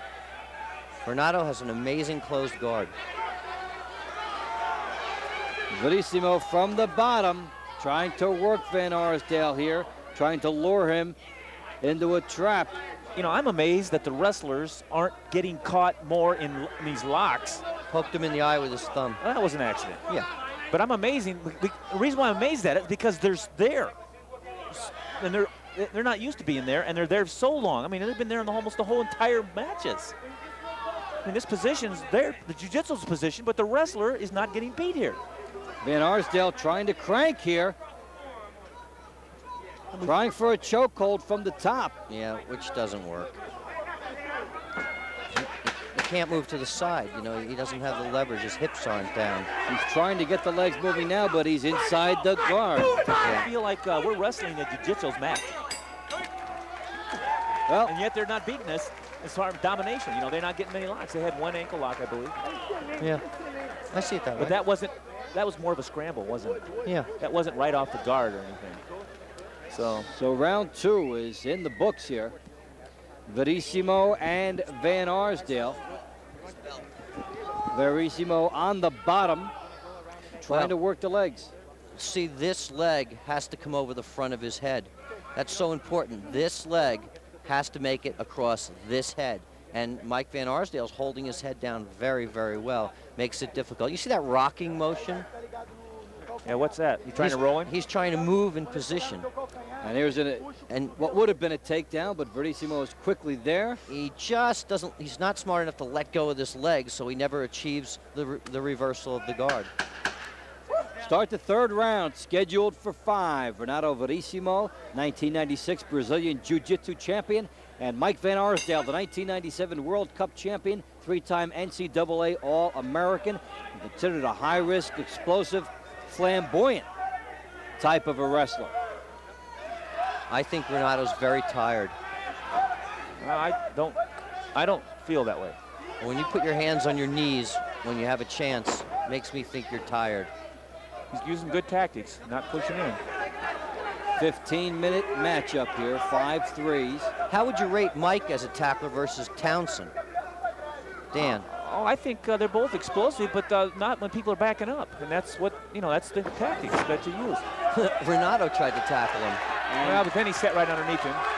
Van Arsdale gets a crank going here, but look where his legs are. See, I don't think I'd be pushing in like that if I want to get a point. He wants to get around here with the legs, and he's not able to. You can get the legs up on top.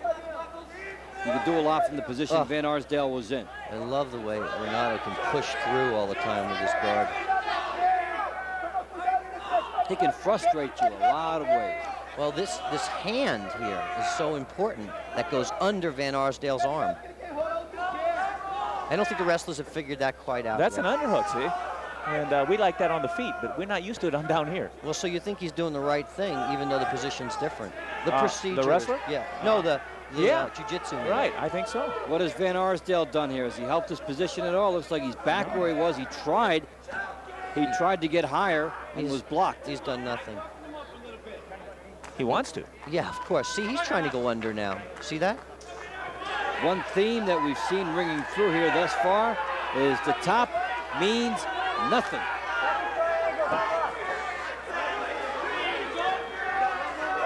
Is he off the side? No, he's not off the side.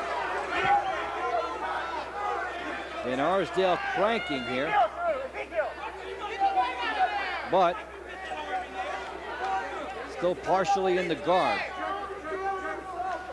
Now he's out for a second. Can he get his legs around? He cannot. And Renato's giving up about 18 pounds here. Verissimo maintains the guard, and some people thought that even 179 was a generous description of his weight. He might have even been giving away a little more than the 20 pounds. I think so. I think Van Arsdale had to cut some weight to make the weight.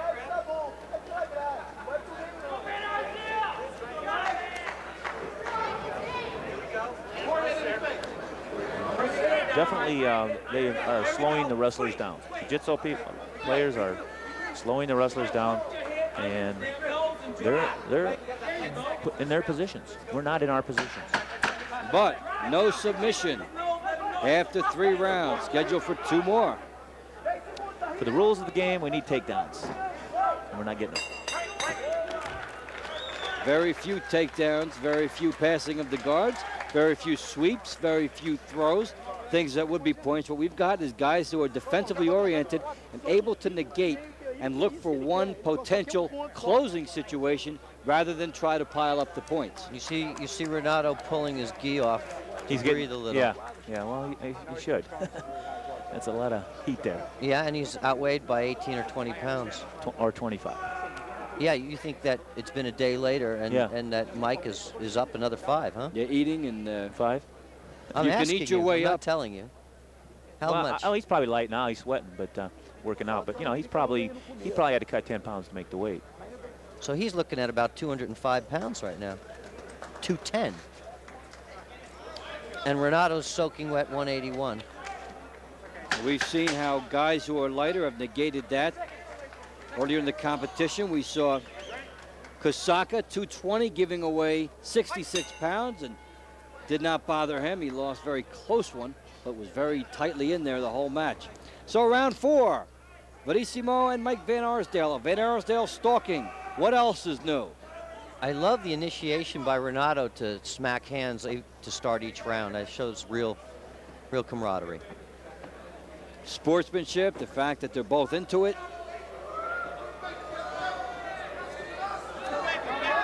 Verissimo not usually on his feet this long, and now he's down.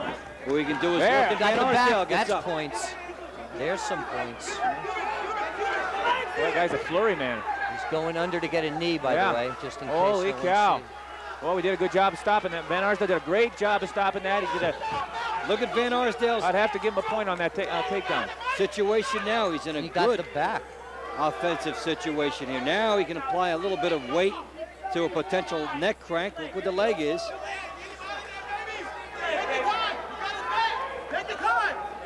And he get his full leverage. Verissimo still has a little bit of a leg working here. That's a bad position for Renato. He's got his back to him, but he's beat that really bad position he was in before. We've seen it other situations. Verissimo had a full guard going, but doesn't have that here. And Van Arsdale trying to sneak his leg around for a little bit more power. That's kind of interesting because he used a wrestler's move to get out of that danger. When his back was to Van Arsdale, he used a little roll, a little Granby roll, we call it. And that's a wrestling hold for an escape.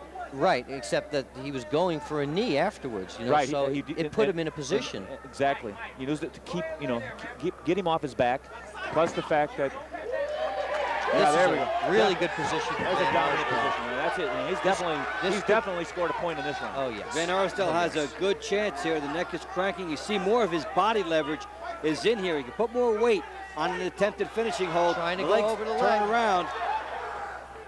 I don't know what he did there. Well, he tried to go over the face with his leg, and actually Renato is just about ready to do a reversal here of position. If he can pop out, Gets the back again. It looked like Van Arsdale was about to attempt a triangle Wow, before there's that Granby. Yeah, going for trying to get the knee, but Mike's way ahead of that.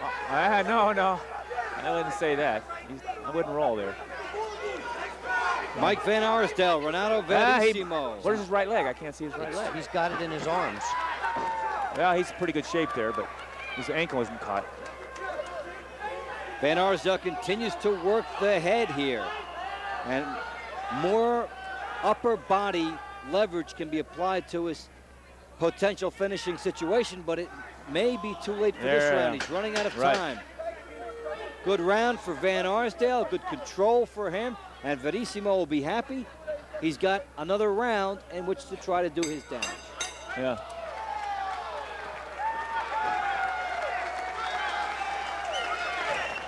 So the fourth round comes to an end. Van Arsdale using good leverage there.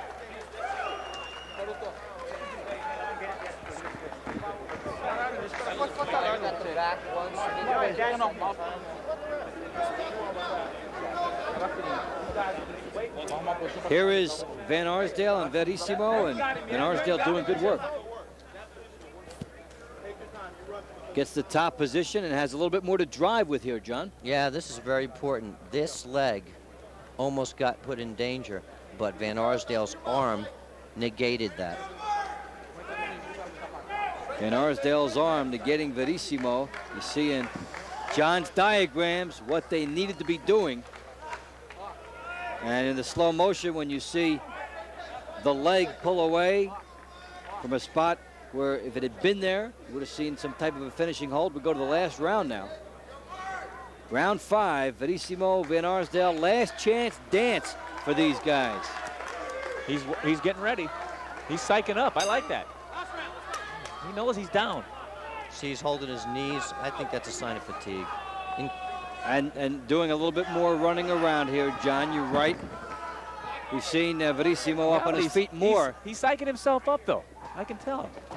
Well, he went for a leg lock, didn't happen. Shoved down. And here we go in the final round. Van Arsdale again assumes the top. Why isn't he going for a leg lock? There's a guard. One arm's in, one arm's out. The possibility of a triangle exists. And he's trying for it. That's what he looks for. Verissimo from the bottom. And a good push-off by Van Arsdale. Yeah. Stocking him up. What's that called to you, Dan? That's a stack. That's a stack. That's a fall in wrestling. He said, take this triangle and shove it. Well, he needed to get out of that. That was You're smart. not going to get it. He attacked the position, and that's good. Van Arsdale recognized the danger and immediately got rid of it. I think we're getting smarter sometimes as the night goes on here, and as far as a wrestler. I give Renato a lot of credit. You know, he came into this bout short. Igor Zinoviev blew two herniated discs in his back last week, and he was all upset before he wrestled too. His mental preparation had to be thrown out. But what's his problem here? Was he submitting? Oh, he didn't like. He thinks he thinks we let him go or something. I'm not sure what happened. I think that's what he thinks. We can't let him go. That's one language against another. Rules understanding.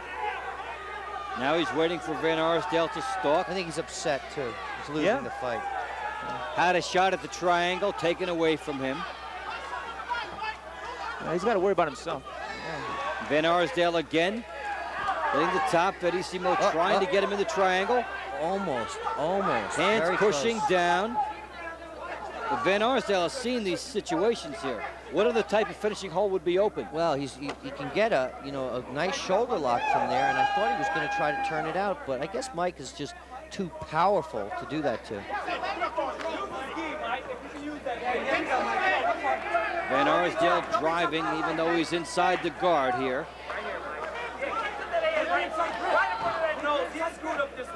Pulling on Verissimo. And again, as we've seen with the wrestlers, they'll try the pressure on the neck, but not a whole lot of strength applied there. Right there, you got it. Van Arsdale trying it now with the one arm. Trying to lean and press, utilize all of his strength here. He's staying nice and close, which negates a lot of the prowess of Renato. He moves quickly. I like that's when he out of position. That's the key for him keeping all those locks. Well, Verissimo back in the guard, and this one it looks like back in the hands of the judges. This will be the third of 4 matches here to go all the way. Yeah, I don't think this one's really hard to judge, just because it seems clear cut, but not, you know, not a whole bunch of domination involved. You know, 1 or 2 good moves, that were the scoring moves. Yeah. So you'd figure Van Showed a lot of Arsdale, heart. figure Van Arsdale would get it, but we'll see what they say. Good action here, and Verissimo trying, despite being on the bottom, to get his triangle. And here is Van Arsdale, John, throwing away Verissimo's best chance. Yeah, just so close. Right here, this foot has to go behind the knee, and he needs to pivot, and he doesn't have it. And I think Renato was frustrated by that. Good job of clearing the Very the explosive on that turn, huh? Yeah. Not only did Van Arsdale push off the triangle, he went right into an offensive position from there, showing a lot of agility. And now a I'm very not sure what frustrated happens here. Verissimo. Oh, I see. Renato is upset that he didn't engage. 3 rounds to 0. Mike Van Arsdale. So Van Arsdale winning it rather comfortably in this situation here. Gets the nod. And good performance by him. Able to score. Did you get some clear cut? Did you have 3 rounds though? No, I did not. No, I did not. So Mike Van Arsdale getting the win. The wrestlers with 3 wins in the first 4 matches, doing it with good technique. And Mike Van Arsdale's standing by now, ready to talk. Mike, great fight. Really intense wrestling in the guard. How'd you feel out there? Well, being that it's my first contest like this, I was a little bit more nervous than I would like to have been. So I kind of shut down a little bit, but I felt pretty good. If you don't mind, I just want to thank Hume Labs. And if you guys looking for good protein and creatine, you know where to go. Go ahead, Jim. All right. Keep going. We're going to charge him later. Okay. But, you know, it was really, really intense. I mean, he seemed pretty hot, pretty wanted to go after you when he came out there. Yeah, he was very game and very awkward to wrestle, being so tall and so thin. I basically had to wrestle his game. There's no striking. And really, he was not even letting me take him down. He was going down to his back. It was a matter of getting out of his guard, which is not easy to do. Yeah, was that frustrating when he was always pulling you into the guard? Yes, it is very frustrating because as a wrestler, you're used to taking someone down. But you just got to know the game. I'm very open-minded. I think wrestling's the #1 form of self-defense in the world. And all other martial arts stem off of wrestling. The wrestlers just have to have an open mind, learn how to beat the guard, and then we need to learn how to submit. I just want to say, in my next fight, I want Bobby Douglas. Get off the porch, Bob. Get off the porch. That's right. I'm not sure Bobby's making that comeback. But very, very impressive. But several times you got behind him. Looked like you were trying to stack him there. Yeah. I don't know how close you thought you had to submission. He kept me out of my submission positions pretty well. And I also kept myself out of there when I saw situations where I could have breaking out. I didn't do it. And, you know, that's just part of the learning experience. And next time I'll be better. You looking forward to another fight like this? Yeah, I'm ready. I just need a little time. I've just been doing this for about 6 weeks. I need a little bit more time to train. And once I learn it, I'm a natural at it. I'm gonna beat everybody. Great. Again, congratulations. Okay, let's go back to Dave. Thank you, Jim. And we're very happy that we get to hear from Mike Van Arsdale getting his victory and talking about how he got inside, was pulled inside the guard, still did his best work and came up with a victory. Good scoring by him. So we're getting ready for our next one. We've had 3 victories by wrestlers. We've had the submission by the martial arts, and we've had many attempted triangles and finishing hold. We'll have John Hawk and Dennis Hall coming up next in the bantamweight division. John Hawk, very qualified performer, made his mark throughout the martial arts world. 5'4", age 24. Let's take a closer profile at John Hawk. Or do you have a... He's a Brazilian national. My name is João Roque. I'm a jiu-jitsu fighter. I'm a grappler. Okay. How tall are you? How tall is he? Quanto é o seu tamanho de altura? 1,64 m. Meter 65. Normally, I'm prepared to all kinds of situations. I'm married. I have two sons, John and Pedro. what kind of music. I like Brazilian popular music. I'm glad to be here, and I hope to do a good performance.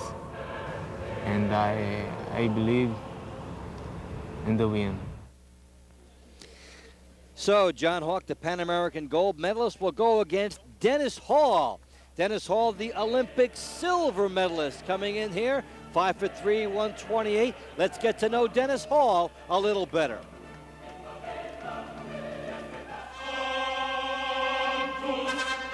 I'm originally from Neosho, Wisconsin, which is about 565 people, so real small town, but I like it. A lot of neighbors think I'm crazy. I do my pull-ups right on that tree over there. And what I do for fun, do a lot of bow hunting, some fishing. I listen mainly to rock, little Ozzy Osbourne, Def Leppard, Metallica, just something to get me going.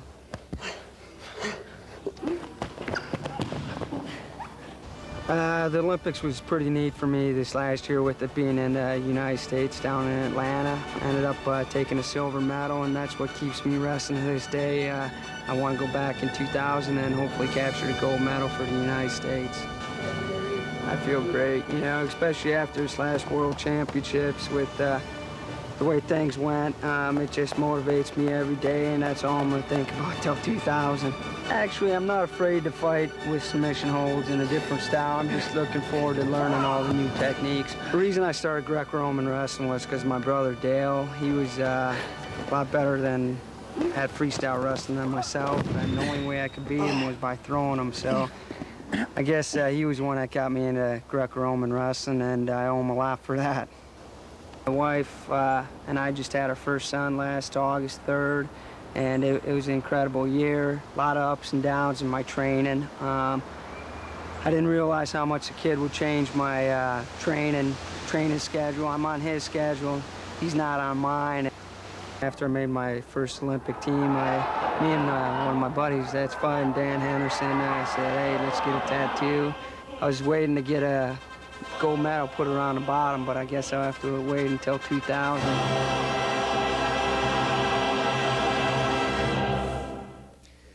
Let's see how Dennis Hall and John Hawk shape up.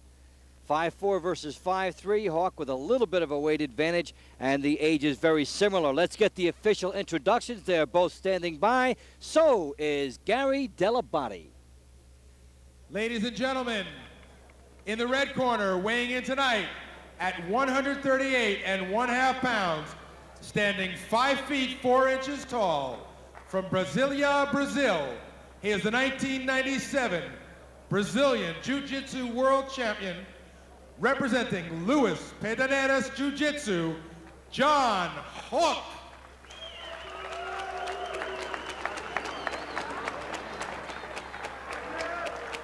In the blue corner, weighing in tonight at 138 1/2 pounds, standing 5 feet 3 inches tall, from Plover, Wisconsin. He is a 1996 Olympic silver medalist and the 1997 U.S. Nationals champion. Representing the Raw team, Dennis Hall. Dennis Hall and John Hawk, and quite a matchup here, John. Well, this is the one that I've been waiting for. I have no clue. Well, when John Peretti is clueless, that is a scoop. I know that Dennis Hall got that mentality that is good, I think, for here. So, you know, I don't know if he's going to be able to do anything from that position, because that's, you know, he's not used to grabbing legs much. He's a Greco-Roman wrestler, so, you know, I don't know exactly. Again, the martial artist is forced in his position. He looks so strong. Dan, what would that mentality be? You talked about the right mentality for this. It's toughness. It's real toughness, and I think it's something that maybe the martial arts people get a little bit. Got to watch the armbar. Got to watch the armbar bad right now. See, his leg was vulnerable too, and he let go of his ankle. He had his ankle. He missed that. But you said he didn't go for leg locks. So. He definitely had his ankle stuck right by his head. John Hawk in guard. We'll see what he does from there. And you see Hall driving with his legs to separate the guard, and he does. Double grapevines. It's okay, Dennis. That's good. Yeah, but that's not out of the guard, is it? It's from the guard. He's grapevining to keep the pressure off his, off his chest. That's a really strange thing Dennis Hall's doing. He's trying to drive up through, but his legs are stuck. I don't know what his idea is there. Now he'll try to do it from the top, and John Hawk sees that. Tries to drape around him. Told you he's a little bit mean. He crushed him right up against the fence, didn't he? The guy hurt his head. He actually hurt his head. He went for it. But, now John Hawk trying to use the elbows around the neck here, then try to bring the legs up, and Hall, realizing that, anticipated driving forward with the head so that he can't be caught. It's a nice little move by John Hawk to get away from that fence, wasn't it, Dan? He slid right around. Yeah, he slid right around. Yeah, I see. We're really in unfamiliar ground here. The wrestlers are in unfamiliar ground with this, no scoring there. So John Hawk's trying to get up. Yeah, he looks like he's looking for a lock. Yeah, he's trying to get up and he'll roll back off of it. Locked, and he'll try to come back down here. Try to go to mount. He does it. Big He gets it to the mount. Big one. Big points. Scoring point there by John Hawk. I can't believe we're in that same position. This is a position we don't want to be in ever, and we're kind of just hanging out there. Let's see what John Hawk does from the control. We haven't seen the jiu-jitsu community here, John, in much of control situations. This is the first position. This is the first time the wrestler's been in this position. You got to be real careful now. Wow! Come out! I can't believe the jiu-jitsu guy didn't know what to do with it. He knew what to do. He couldn't. This kid's tough. They are neutralized, and so Dennis Hall neutralizing the mount by John Hawk. And round one will come to a close. Almost scored, but he didn't. This will be an interesting one, scheduled for 5, of course. John Hawk won this round. Get that reversal, right? He mounted him. He scored a deliberate point. A reversal point, or what do you call that? Well, we give him a point for going to getting the mount. I never heard that in the rules meeting. Yeah, remember we described the mount position, and that's what he achieved. So John Hawk doing what the other jiu-jitsu wrestlers had not been able to attain the mounts. Most of the jiu-jitsu fighters have been on their back, and here is John Hawk getting to the top here.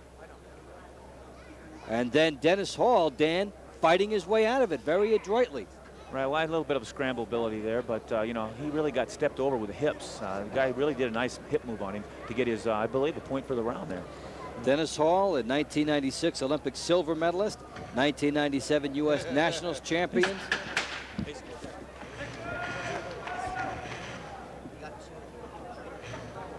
Considered an ultimate competitor, aggressive, emotional. And John Hawk here got himself a good first round. And we start round 2. See, that terrific reversal was from his own guard. I don't remember the other point. I can only remember one situation where he was in dominance. So a couple points on the board for John Hawk here. This is Dave Bontempo along with John Peretti and Dan Gable. Glad you're with us on the Contenders, which has been an interesting melting pot potpourri of the martial arts disciplines against the wrestlers. And we've had anxious moments, near finishing holds by both. Gotta be careful. Now, Hall is driving. Hawk wants to lure him into a triangle position, but the arm of Hall has prevented that. He's got the arm draped around the leg. If Hall can get around that, if Hawk can get around the arm, he might be able to stick that up. But you need strength, agility, quickness to achieve all these moves. Dennis Hall has to be very careful from a key lock here. A key lock on that shoulder. Oh, he's out. So Hawk back in the guard. Triangle starts if he does that again. We've talked about the triangle, how devastating it can be. So difficult to achieve, but Hawk is trying it yet again. Yes, he is. He goes from the triangle to the closed guard, back to the triangle again. He's really working. And he's working for instant results. He's not caring about a point. He wants the end. He's searching for submission. Trying to force Dennis Hall into a mistake. You take a look at the martial arts people looking on. John Lewis, one of those. Hall is really spending a lot of energy to try to get Big out. headbutt. Big headbutt. By who? Dennis Hall he headbutted tried him really badly. He tried to get some leverage inside. He headbutted him really badly. Who headbutted who? Dennis Hall headbutted John Hawk really badly. Can we see it? Can we see it? We'll have an opportunity to look at that, I'm sure, and you can have disqualification for flagrant offenses. That will not be judged to be one. Watch the head of Hall. He's moving for position. Oh. Wow, that was more flagrant. Pretty flagrant headbutt. Than it looked initially. And then he looks up at the ref. Did you see that? I thought he drove in with his head. I didn't know. I think he drove in with his head, but I didn't know if he looked where he was driving. He's I don't trying know. to make I don't his know case. what I'm saying. I don't know if it was on purpose as much as he just drove in with his head. Well, a well-executed technique by Hall. And we start from the standing position again. Dennis Hall, John Hawk. Good matchup, as all of them have been here. Hawk trying to attain guard, went down, so no takedown could be applied on him. You talked, Dan, before about the lack of takedowns, and that's been one good reason. The jiu-jitsu fighters put themselves down so that no takedown, which is a point, can be obtained.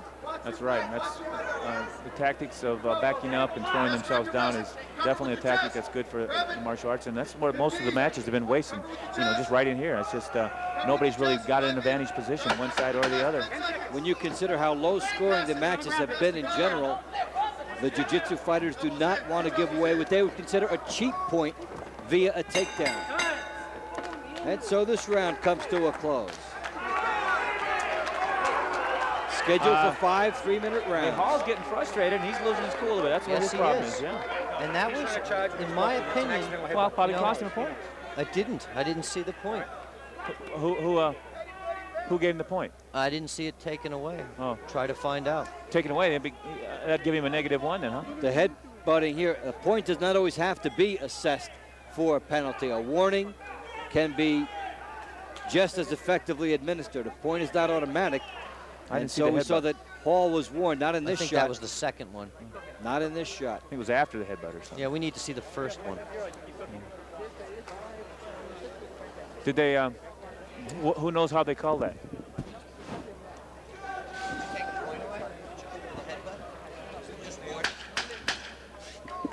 Yeah, see, I thought it looked like he just put his head down and drove forward, but I don't think he realized the guy's head was that Looked low. like it was going to be a warning. He did, he warned him. So second time probably would be a point. We start the next round, round 3. Dennis Hall, John Hawk on the contenders, a brand new form of the martial arts and the wrestling communities getting together. Hey, this is cute. And settling their differences. And now we see a little bit of taunting. I see Dennis Hall getting frustrated. Dan, Yeah. what do you think? Yeah, he wants the guy to come after him, and that's not his style. That's right. No, the guy's style is right against the fence like that, and then he throws himself down. And there he goes. He's not giving away a point. Yeah. Why give away a point? That's the way the jiu-jitsu fighters approach this competition. And then they try instantly to do something off of that. And what they're sacrificing is the ground, but they're happy to be on the ground anyway. Dennis is frustrated. Yeah, we almost... Now, Dennis told me he was going to throw some people in the air in this one. Yeah, but he thought the guy would lock up with him. Well, he's picking him up now. We may see a slam, which has been absent from this competition here. Where have the throws been? You can't throw somebody when they're on their back. Good point, Dan.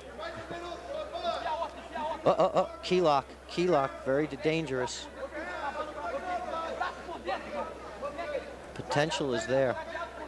Hawk trying to lure Hall into a position here for any type of a lock. Dennis Hall's doing a really strange thing here, Dan. Maybe you can explain it to me. He's driving up under, but he's keeping his arms there. I don't know how he thinks he's going to elevate him in that position. I don't think he knows what he's doing. I think he just feels comfortable pushing. Just staying out of, you like to get out of there.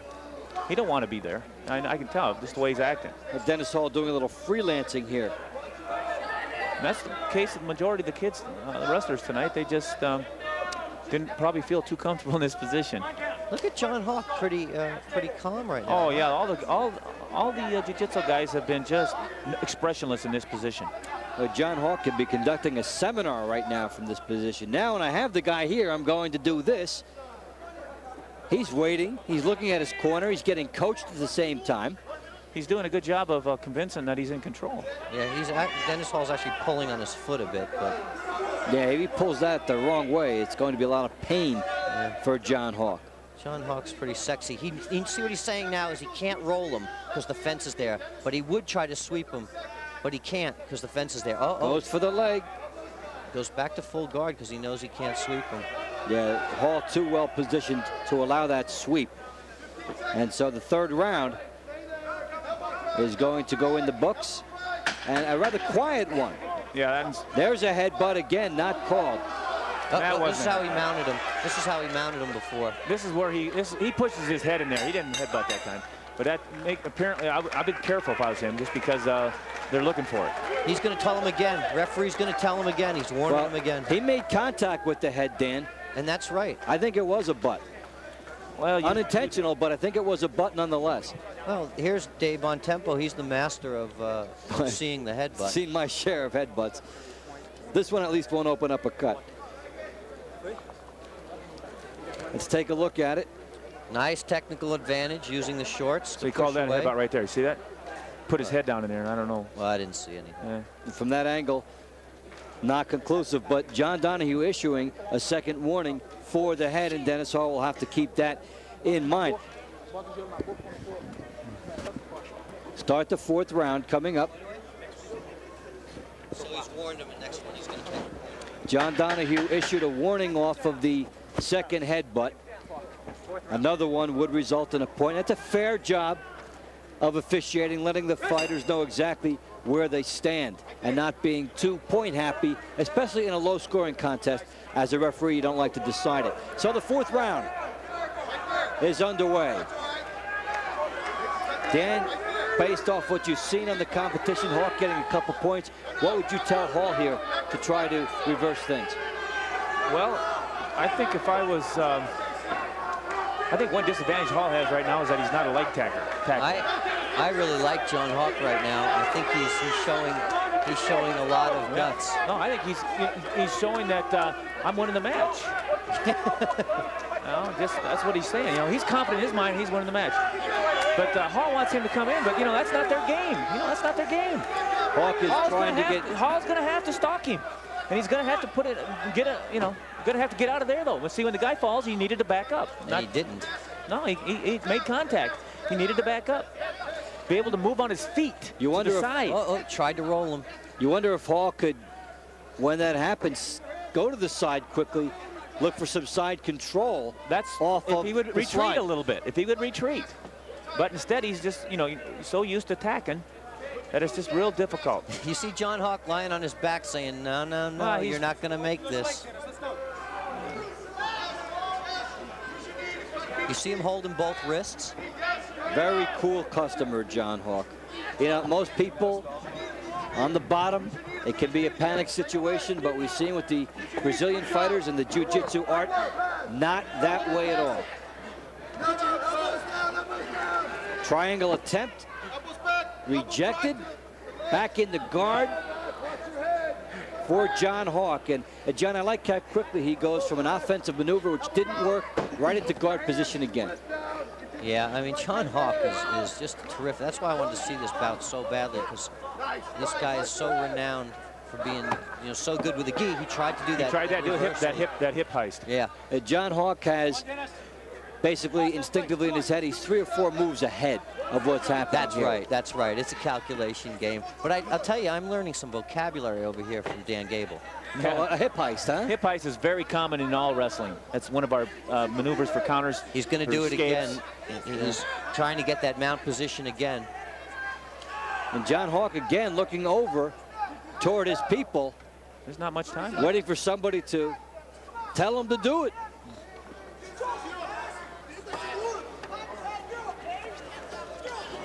John Hawk using the fence. Hall trying to drive forward. Not much offensive room for Dennis Hall, and not much time left in round 4. And the way this has been shaping up, John Hall has a couple of points, and a couple of points in this match may seem like an eternity to overcome. I think John Hawk is winning this, don't you? Yes. And having the couple-point lead for John Hawk this late is very big. It's not over.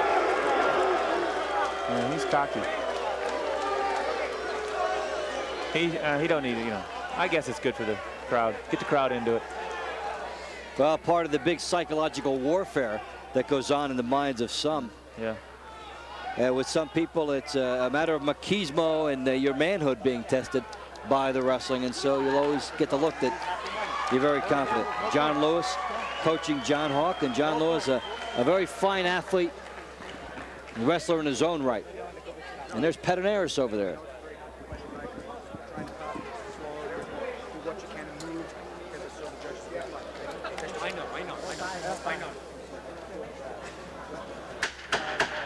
Final round. Dennis Hall, John Hawk. It would appear from all indications that John Hawk is in control of this match. We'll find out when it's over, the scoring for the throws, the sweeps, the takedowns, going behind the head, getting behind the reversals. But there has been very little of that. What we have seen instead is an instinctive and fine defensive struggle.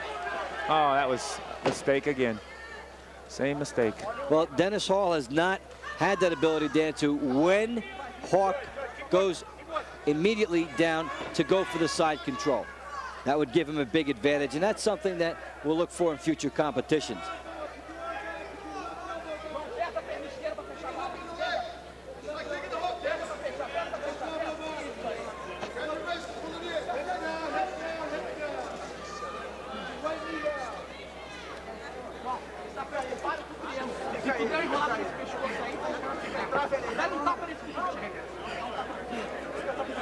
Hall on top, but not being effective there, and the guard by John Hawk, who, I'll tell you what, you can't ask for somebody more comfortable protecting what we would think is a lead, John.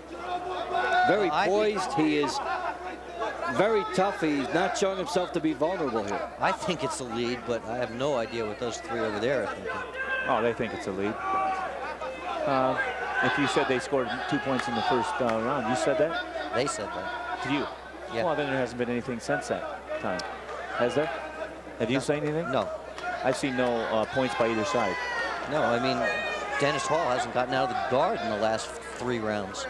And a good look at the would-be triangle, but because Hall has his head down far enough, he's been able to stay out of disaster, but a good position here for John Hawk. Yeah, this is interesting for me, though, because the triangle is so close. Yes. He beat it. You know, he was a little bit reluctant. John Hawk at the top to drive down just a little further, which is what he needed. But he's still trying to attack. John Hawk is continually attacking with attempted submissions. Oh, a slap there by Dennis Hall. That was all right. Yeah, Dan says it, no offense. You got to get a little tough. This is no head bringing, no foul. You know, we didn't come here to get a little bit of excitement. I was just announcing it, Dan, not taking a moral judgment on it. You know, those are setups. These guys got setups. They roll to their back. We slap a little bit.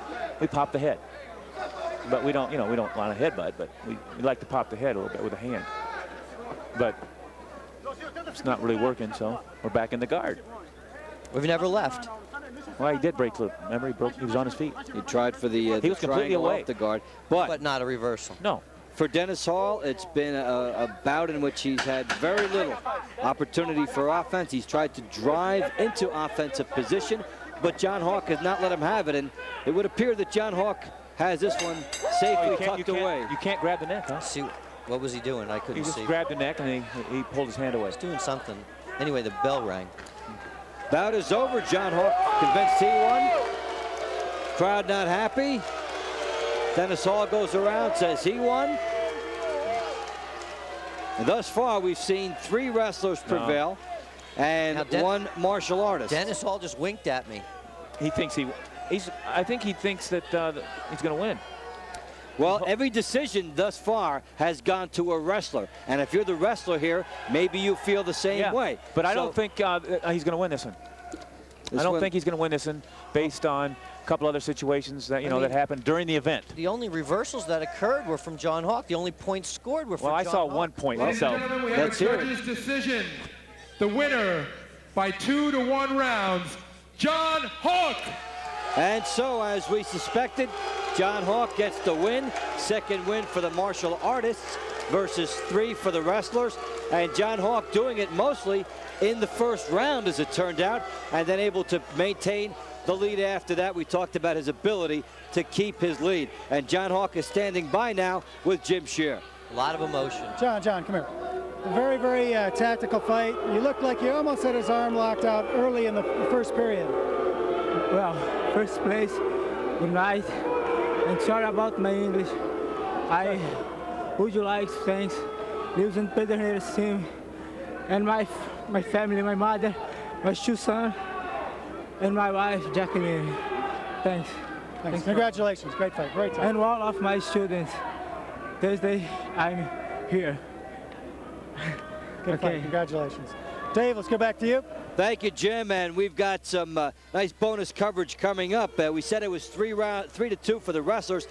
Earlier, we had Carlos Newton and Chris Barnes in a barn burner right down to the finish. Carlos Newton, 1997 Canadian overall Jiu-Jitsu champion. Chris Barnes, 2-time NCAA wrestling champion. This one proved to be a beauty.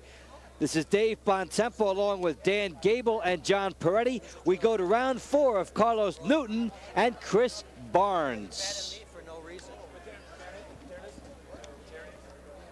Carlos Newton has 2 rounds left to try and come from behind. Chris Barnes has certainly had a territorial advantage and strategic advantage. He's had the aggressiveness edge and has been tactically efficient thus far through 3 rounds. 2 to go. Hey, he does a wrestling hold. Ankle lock. 10 by Barnes here. Holy cow. Newton goes for the ankle. Can he turn it around? Oh boy, Barnes got himself into trouble. He slipped out. Somehow he slipped out. Maybe it's a sweat, Dan. It's not totally out yet. No, it's not out. The knee's still caught. But underneath there. But this is definitely where we don't want to be.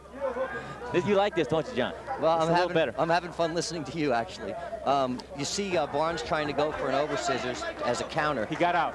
He come out of it. Can you believe it? Yes, I can. Well, we talked about the sweat, Dan, coming off of the tight locks, a point you mentioned earlier, and Barnes was able to get away. Newton had him in trouble for a while, but could not finish. It took a lot out of Barnes to get out of that. I'll tell you right now. It's he's happy. It's probably the 4th round, and he's just this now. He's hanging on.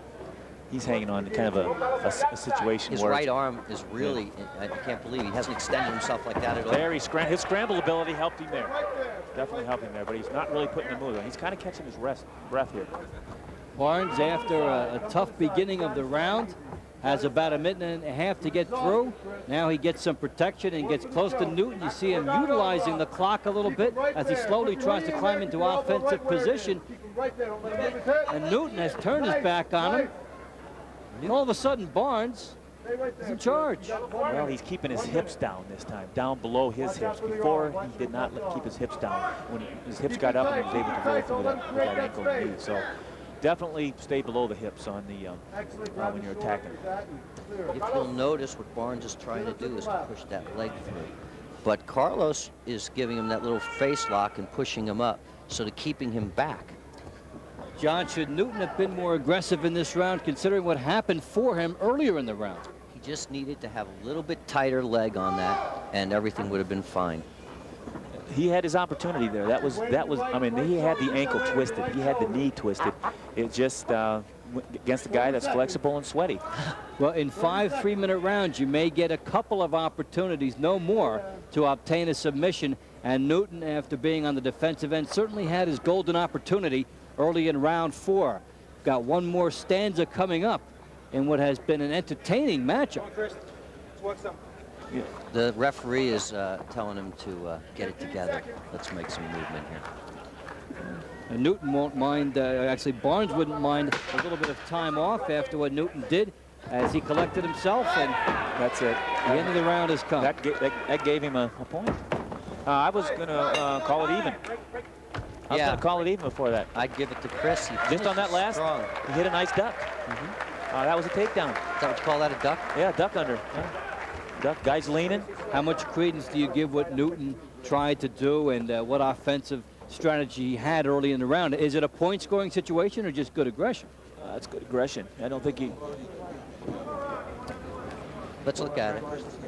John, here was Newton's big chance in the bout. Well, he goes under and he gets the ankle, but watch the way he turns now and he throws his left leg over to get the ankle lock, and he just can't get the heel hook on it with his left arm. And now Barnes moves up. You'll notice all the action is here. Barnes pushes away properly and gets his other knee working to push this way. Barnes had a good idea of how to get away from trouble in that early section of round 4 as we start the 5th and final stanza. And Dan, your thoughts on the end of round 4 there? Well, even actually before that, you know, when he got the ankle and the knee, you know, in high school wrestling and in collegiate wrestling, that's what's called a potentially dangerous situation. It's not illegal, but the referee would definitely look at it and probably have broke it from a potentially dangerous injury situation. So, you know, that's the one thing that's happening here, that, you know, you don't get it broke unless you break your leg. Carlos Newton just tried to jump into a triangle and got stuffed. Now, we would guess that the clock is working against Carlos Newton. He went for it again. Yeah, he's going. He's definitely he's got his back against the wall here, and he's got to go for a submission. I don't see how he can win this particular event without getting a submission. Barnes on the top has been very good at guarding the lead and has been very well balanced and has shown good leverage. He certainly has. Top of his game here has not been flustered at all. Dan, I think the poise of Barnes has been maybe an underrated aspect, but a very good one for him throughout this competition here. Well, I think the wrestlers are pretty confident, but they can't at all just all of a sudden relax to the point where they overestimate what they're doing out there. I think that was a great example. All of a sudden, off a flurry, he was in trouble. And I think maybe he got a little lackadaisical off that, you know. Let the other guy take the move to him. Half done, Chris, half done. Barnes closing in on a victory, we would guess, halfway through round number 5. Newton needing some thunder here in the 5th round. Had a good chance early in the 4th round. Just did not happen for him. Now he's looking to try and do some other tactics here late. Newton is desperate to get underneath this guy now. Desperate. Time is working against him. It must be so frustrating, John, the clock against you like this, and you've got to make so much happen. Yeah, and I don't see it. I think that his coaching has made him great. Well, I can tell you right now that he's got a lock on him. Barnes did. But see, Newton's going to an overhook, and that's definitely not a good lead into an offensive move. And, you know, I don't think that they understand that. See, that's where wrestlers underhooks, that type of control, it's a lot better for offensive attacks, and he keeps going to the overhook. The wrestler keeps going to the inside, and that's really Newton's disadvantage to Barnes' advantage. And Newton looks a little exasperated here. And for the uneducated, you're talking about their arms. Right. Now Barnes gets a move. Newton slips away. Now Newton is in a survival mode again. Gets the guard. Armbar. Looking for the armbar at the end of the match. He's got it. Newton finds the armbar. That's it. He does. Submission. You got it. What a turnaround by Carlos Newton. That's my boy. That's how you did it. It doesn't take long, and Newton, with a come-from-behind dramatic victory. What you look for is the hyperextension of the elbow with the armbar. He is able to do it. He gets it in there in no time, and boy, this match, guys, illustrates exactly what the matchup is. It was the wrestling versus the instant thunder, and Newton didn't quit, to his credit. What a match. How much time was left on that? Well, I didn't notice. Less than a minute, maybe even less than 13 seconds to go. And the finishing combination maybe took 8 seconds. Wow.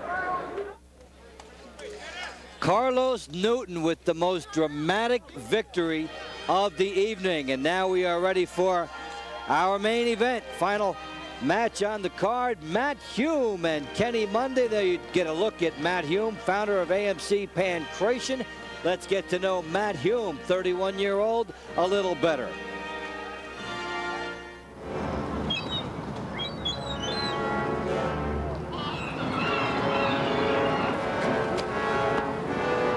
When this fish so fresh, they need to be slapped. Take some home today. We pack, we ship, and we deliver.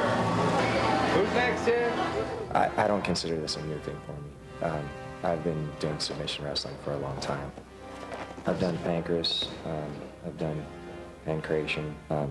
The training that you do in pancration really adapts well to any situation because you have to learn how to wrestle. You have to learn how to stand up fight. The area of pancration where we grapple, where we use submission, that's what's going to come into play. So this is really, it's nothing new to me. The competition is something new. But when I was growing up, Kenny Monday was one of my heroes. When I was in college, he was starting to dominate the world in freestyle wrestling. That era of wrestlers, John Smith, Kenny Monday, Dave Schultz, those were the greats in my time. Now Kenny Monday has brought himself into this scene. So it's a real honor to be on the mat with him. This is a fairly new thing for the United States. This is the first submission wrestling event in the United States since old-time pro wrestling before it turned into the circus that it is today. I think the world will see a new thing when they see this. They'll see the excitement come back into wrestling. Amateur wrestlers have really never had a venue like professional boxers have to go from the amateurs to the pros. Now all these amateur wrestlers who are great athletes, I think the greatest athletes in the world, are going to have a venue that they can be true pros on. You can't take away his accomplishments ever. So I'll be challenged to get those submissions in 3 minutes, and his challenge will be to try to just hang in there and beat me on points, probably because I don't think he can submit. I'm in a game that I think that I'll be able to play better than him. Who's ready here? Yeah, into the mount. That's right. And a closer look at Matt Hume, and of course he's going up against the star here, Kenny Manic Monday, Olympic gold medalist, blazing speed. Gets a big hand from the crowd here, and let's take a closer look at the nicer side of Kenny Monday.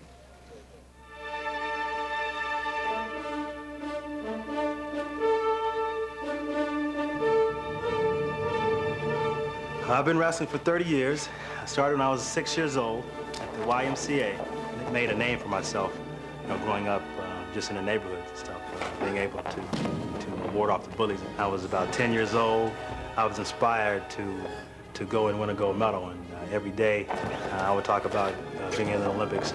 I was laughed at by my classmates.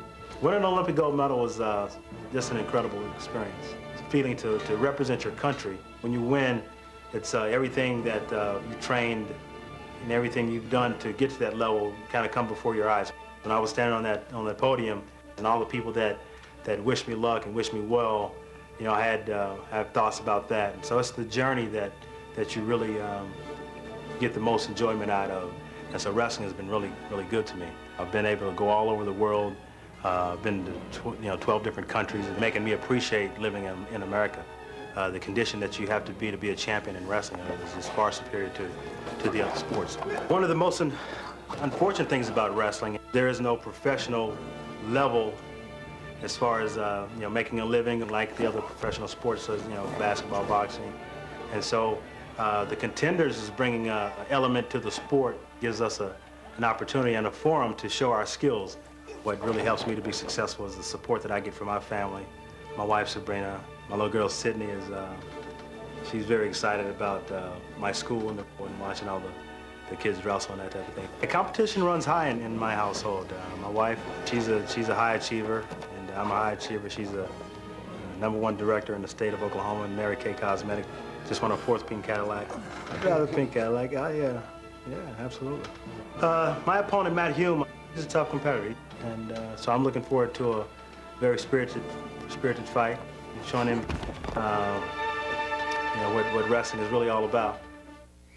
And the All-American Kenny Monday and Matt Hume, they match up the same as height.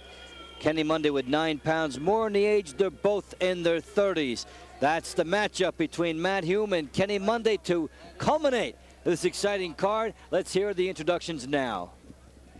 Ladies and gentlemen, this is our final bout of the evening, the main event. In the red corner, weighing in tonight at 178 1/4 pounds, standing 5 feet 10 inches tall, from Kirkland, Washington. He is currently ranked #1 in the lightweight division by Fighting Sports Newsletter, representing the American Martial Arts Center in Washington State, Matt Hume.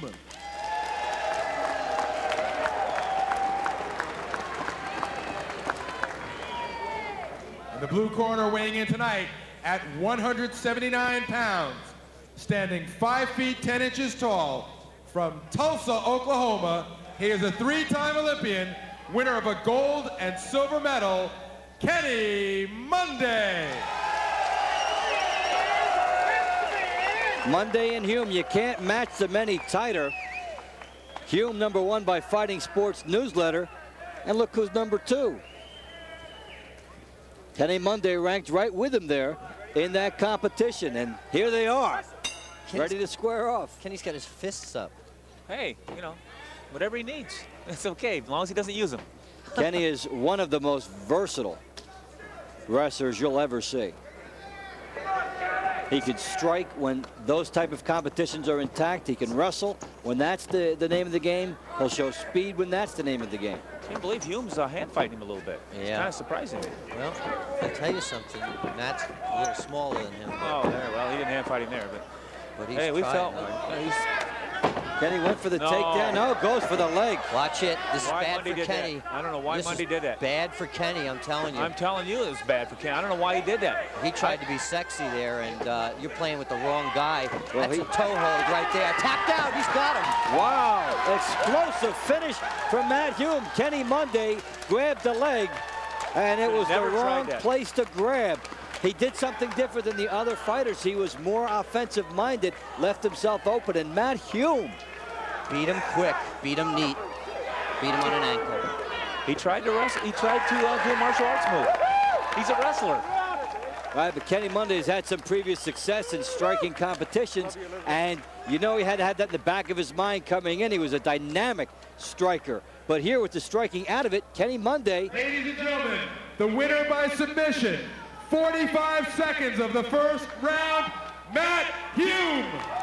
So Matt Hume surprising Kenny Monday.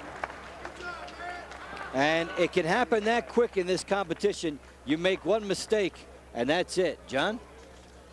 Well, I want to see it again. But Kenny trying to get a a real interesting move on him, but looked like an ankle lock, but he went too high. Well, this is Matt Hume's world, and you look at this right here, that pulling across of it after he figure fours it. I mean, that's the outside of his ankle in a lot of pain. You watch that it works. Under. Now the turning of it right there, twisting it this way. And the big hands going whack, whack, whack for the tap. We talked at the top of the show and in the preview show, the martial artists say, that's okay, we'll take an ankle. And Matt Hume takes an ankle and takes a victory with it. Quick victory by Matt Hume. Closer look, John. Yeah, I mean, interesting move he's been practicing there. And look at Matt, right away claims it. Kenny not going the right direction to get out of it. He should have went this way to get out of it, to go through the middle of his legs. And Dan, it looked like Kenny went for an ankle but started too high and never did get the target he wanted. Just trying to go absolutely the wrong way to get away. Absolutely not the thing to do in this particular event. Now watch this, because he goes under and figure fours. And see the hand creeping through right there? Right there. That's where the hand gets figure four, turning it viciously, and Kenny Monday submitting. I can understand that in the beginning of the matches, but not at the late matches. After you've watched everybody else. Well, let's get some insight on it now. Matt Hume is standing by with Jim Scheer. Jim? Matt, congratulations. A tremendous move. Thank you. You won a very, very exciting fight over a very talented wrestler. What does that mean to you? Well, first let me say, praise to my Lord and Savior Jesus Christ, who gives me strength to do everything. And the AMC crew back home, the fighting team, thanks a lot. And my beautiful wife, Elizabeth, at home. As to your question, Kenny Monday, what it means to me is, I really can't express it. He's been a hero of mine since I was young. You know, he was in college when I was in high school, dominating the world in wrestling. And then he was in the Olympics winning a gold medal. And You know, tonight he just played right into my game. This is my style of wrestling, and he played right to it, which I give him total credit for because he didn't try to play it safe. He's like a true champion. He went after me. Yeah, I was surprised that Kenny went for the angle lock on you that early, and it sort of gave you an opening. Yeah, absolutely. I mean, he jumped right into it, and I took it. You know, my knowledge of the submissions is probably a lot more at this point than his is. So I've been doing it for a long time, and you know, I didn't know what to expect from him, to be honest. So I'm just glad that I was able to get the victory tonight. What do you think of the format? Obviously, points awarded would probably favor the wrestler, but submissions favored the martial artist. I think the format's good. I think that we're on the right track to making a great, great sport. Of course, nothing's perfect when it begins, but we're on the cutting edge.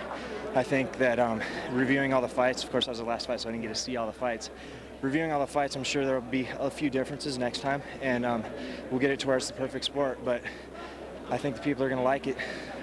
Yeah, great. Well, it was very exciting to watch, and again, congratulations on a very tremendous one. Thank you. Thanks. Dave, let's go back to you. Okay, Jim, an explosive victory for Matt Hume, and John, you know, basically each fight here a different personality of its own, and this one's certainly the case. Right, and I think that the wrestlers are having a hard time understanding why the Brazilians choose to fight in such a passive-aggressive manner, and you know, we're catching a lot of flack for it. Okay, Kenny Monday is by now to share his short thoughts with Shannon. Let's go to that interview now. Kenny Monday, what happened out there tonight? Well, Shannon, I just made a mistake. I tried a little move that I have been working on. I got my foot caught in the mat, and then he got to it. And then it was a situation where he got to the foot, and I wasn't going to risk getting injured, so he got to it, got the position. And it doesn't take long once you get there. Did you anticipate him coming on with a leg lock so soon in the match? No, not at all. It was just a situation where I kind of gave it. I didn't say gave it to him, but I kind of gave him the situation when I stepped over, and he caught my foot. And what move were you working for? I was looking for an ankle lock on when I threw it over, and he just got to my foot, and then it was kind of tough to roll out. When they got the shoe, to kind of control it too. So that may be something we can look at. Maybe not wearing shoes in the competition. Yeah. So. And what was your strategy coming out into this fight tonight? Basically, just kind of wanted to try to control him, try to take him down, and then try to pass his guard in that situation, and maybe look for some throws. So didn't quite get to that position, but I'll be back. You'll be back, right? To fight. You're coming back to fight because wrestlers will prevail. All right, and so the argument continues, the wrestlers versus the martial artists, and I think this was a very exciting format in which we saw a mixture of what both sides do well. I'm Dave Bontempo along with John Peretti and Dan Gable. Dan, from a wrestling perspective, your thoughts on what we saw tonight? Hey, I've been worried about this. You know, I got too much coach in me yet. You know, even though I'm not the coach at Iowa right now, I still am really, you know, support these people. And I just can't imagine some of the things that took place during the event as we watched. It's a learning experience. And as the matches happened, you should have learned something. And I don't know if we were able to coach our athletes during that particular time. For an example, in the Kenny Monday situation, the last thing he should have done is what he did. The martial artists are great at what they do. And I even think to the point where they put us in their positions. We didn't get to score our takedowns. So, you know, I'm really disappointed that, you know, we weren't more prepared to wrestle against a martial artist guy. And then when Kenny Monday tried a submission hold, which we hadn't come close to getting a submission hold all night. And then he was going to try one. So, you know, to get the sure victory first, and that's, you need to wrestle if you're a wrestler. Kenny Monday did go for that ankle lock. Now, John, you made these matches tonight, and excellent cross-section because we saw a little bit of what each side does well, and we saw that the top fighters and top wrestlers also able to negate some of the good things the other guy does, and so it came out that way. Yeah, the wrestlers were terrific. I mean, they were just pounding forward. You know, they were explosive. They had the ability to do things that I didn't think they could do. They held people off. Andre Pederneiras said Townsend Saunders the strongest thing he's ever wrestled in his life. Of course, Dan and I disagreed with some of the calls on that particular fight. I think the Brazilians have a way of jumping under that maybe the audience doesn't like. But the other submission guys, Shamrock, Hume, they just come out there. They don't know what guard is. And then you saw, you know, Carlos Newton doing great things also. Townsend, Saunders is an amazing athlete. I think the most interesting match to me was where the Newton match, where he was the one that was getting dominated the most by a wrestler, and it's because he was doing wrestling. He was pushing in, and so he tried our style, and that I figured they would all do that based on what they saw. But no, maybe when he, you know, it's hard to say, but he assimilated us. It didn't work. We tried to assimilate them. It didn't work. You know, some comments as we were on our way over here, Dan, was people saying, you know what, it's whoever stays within their style the best will prevail.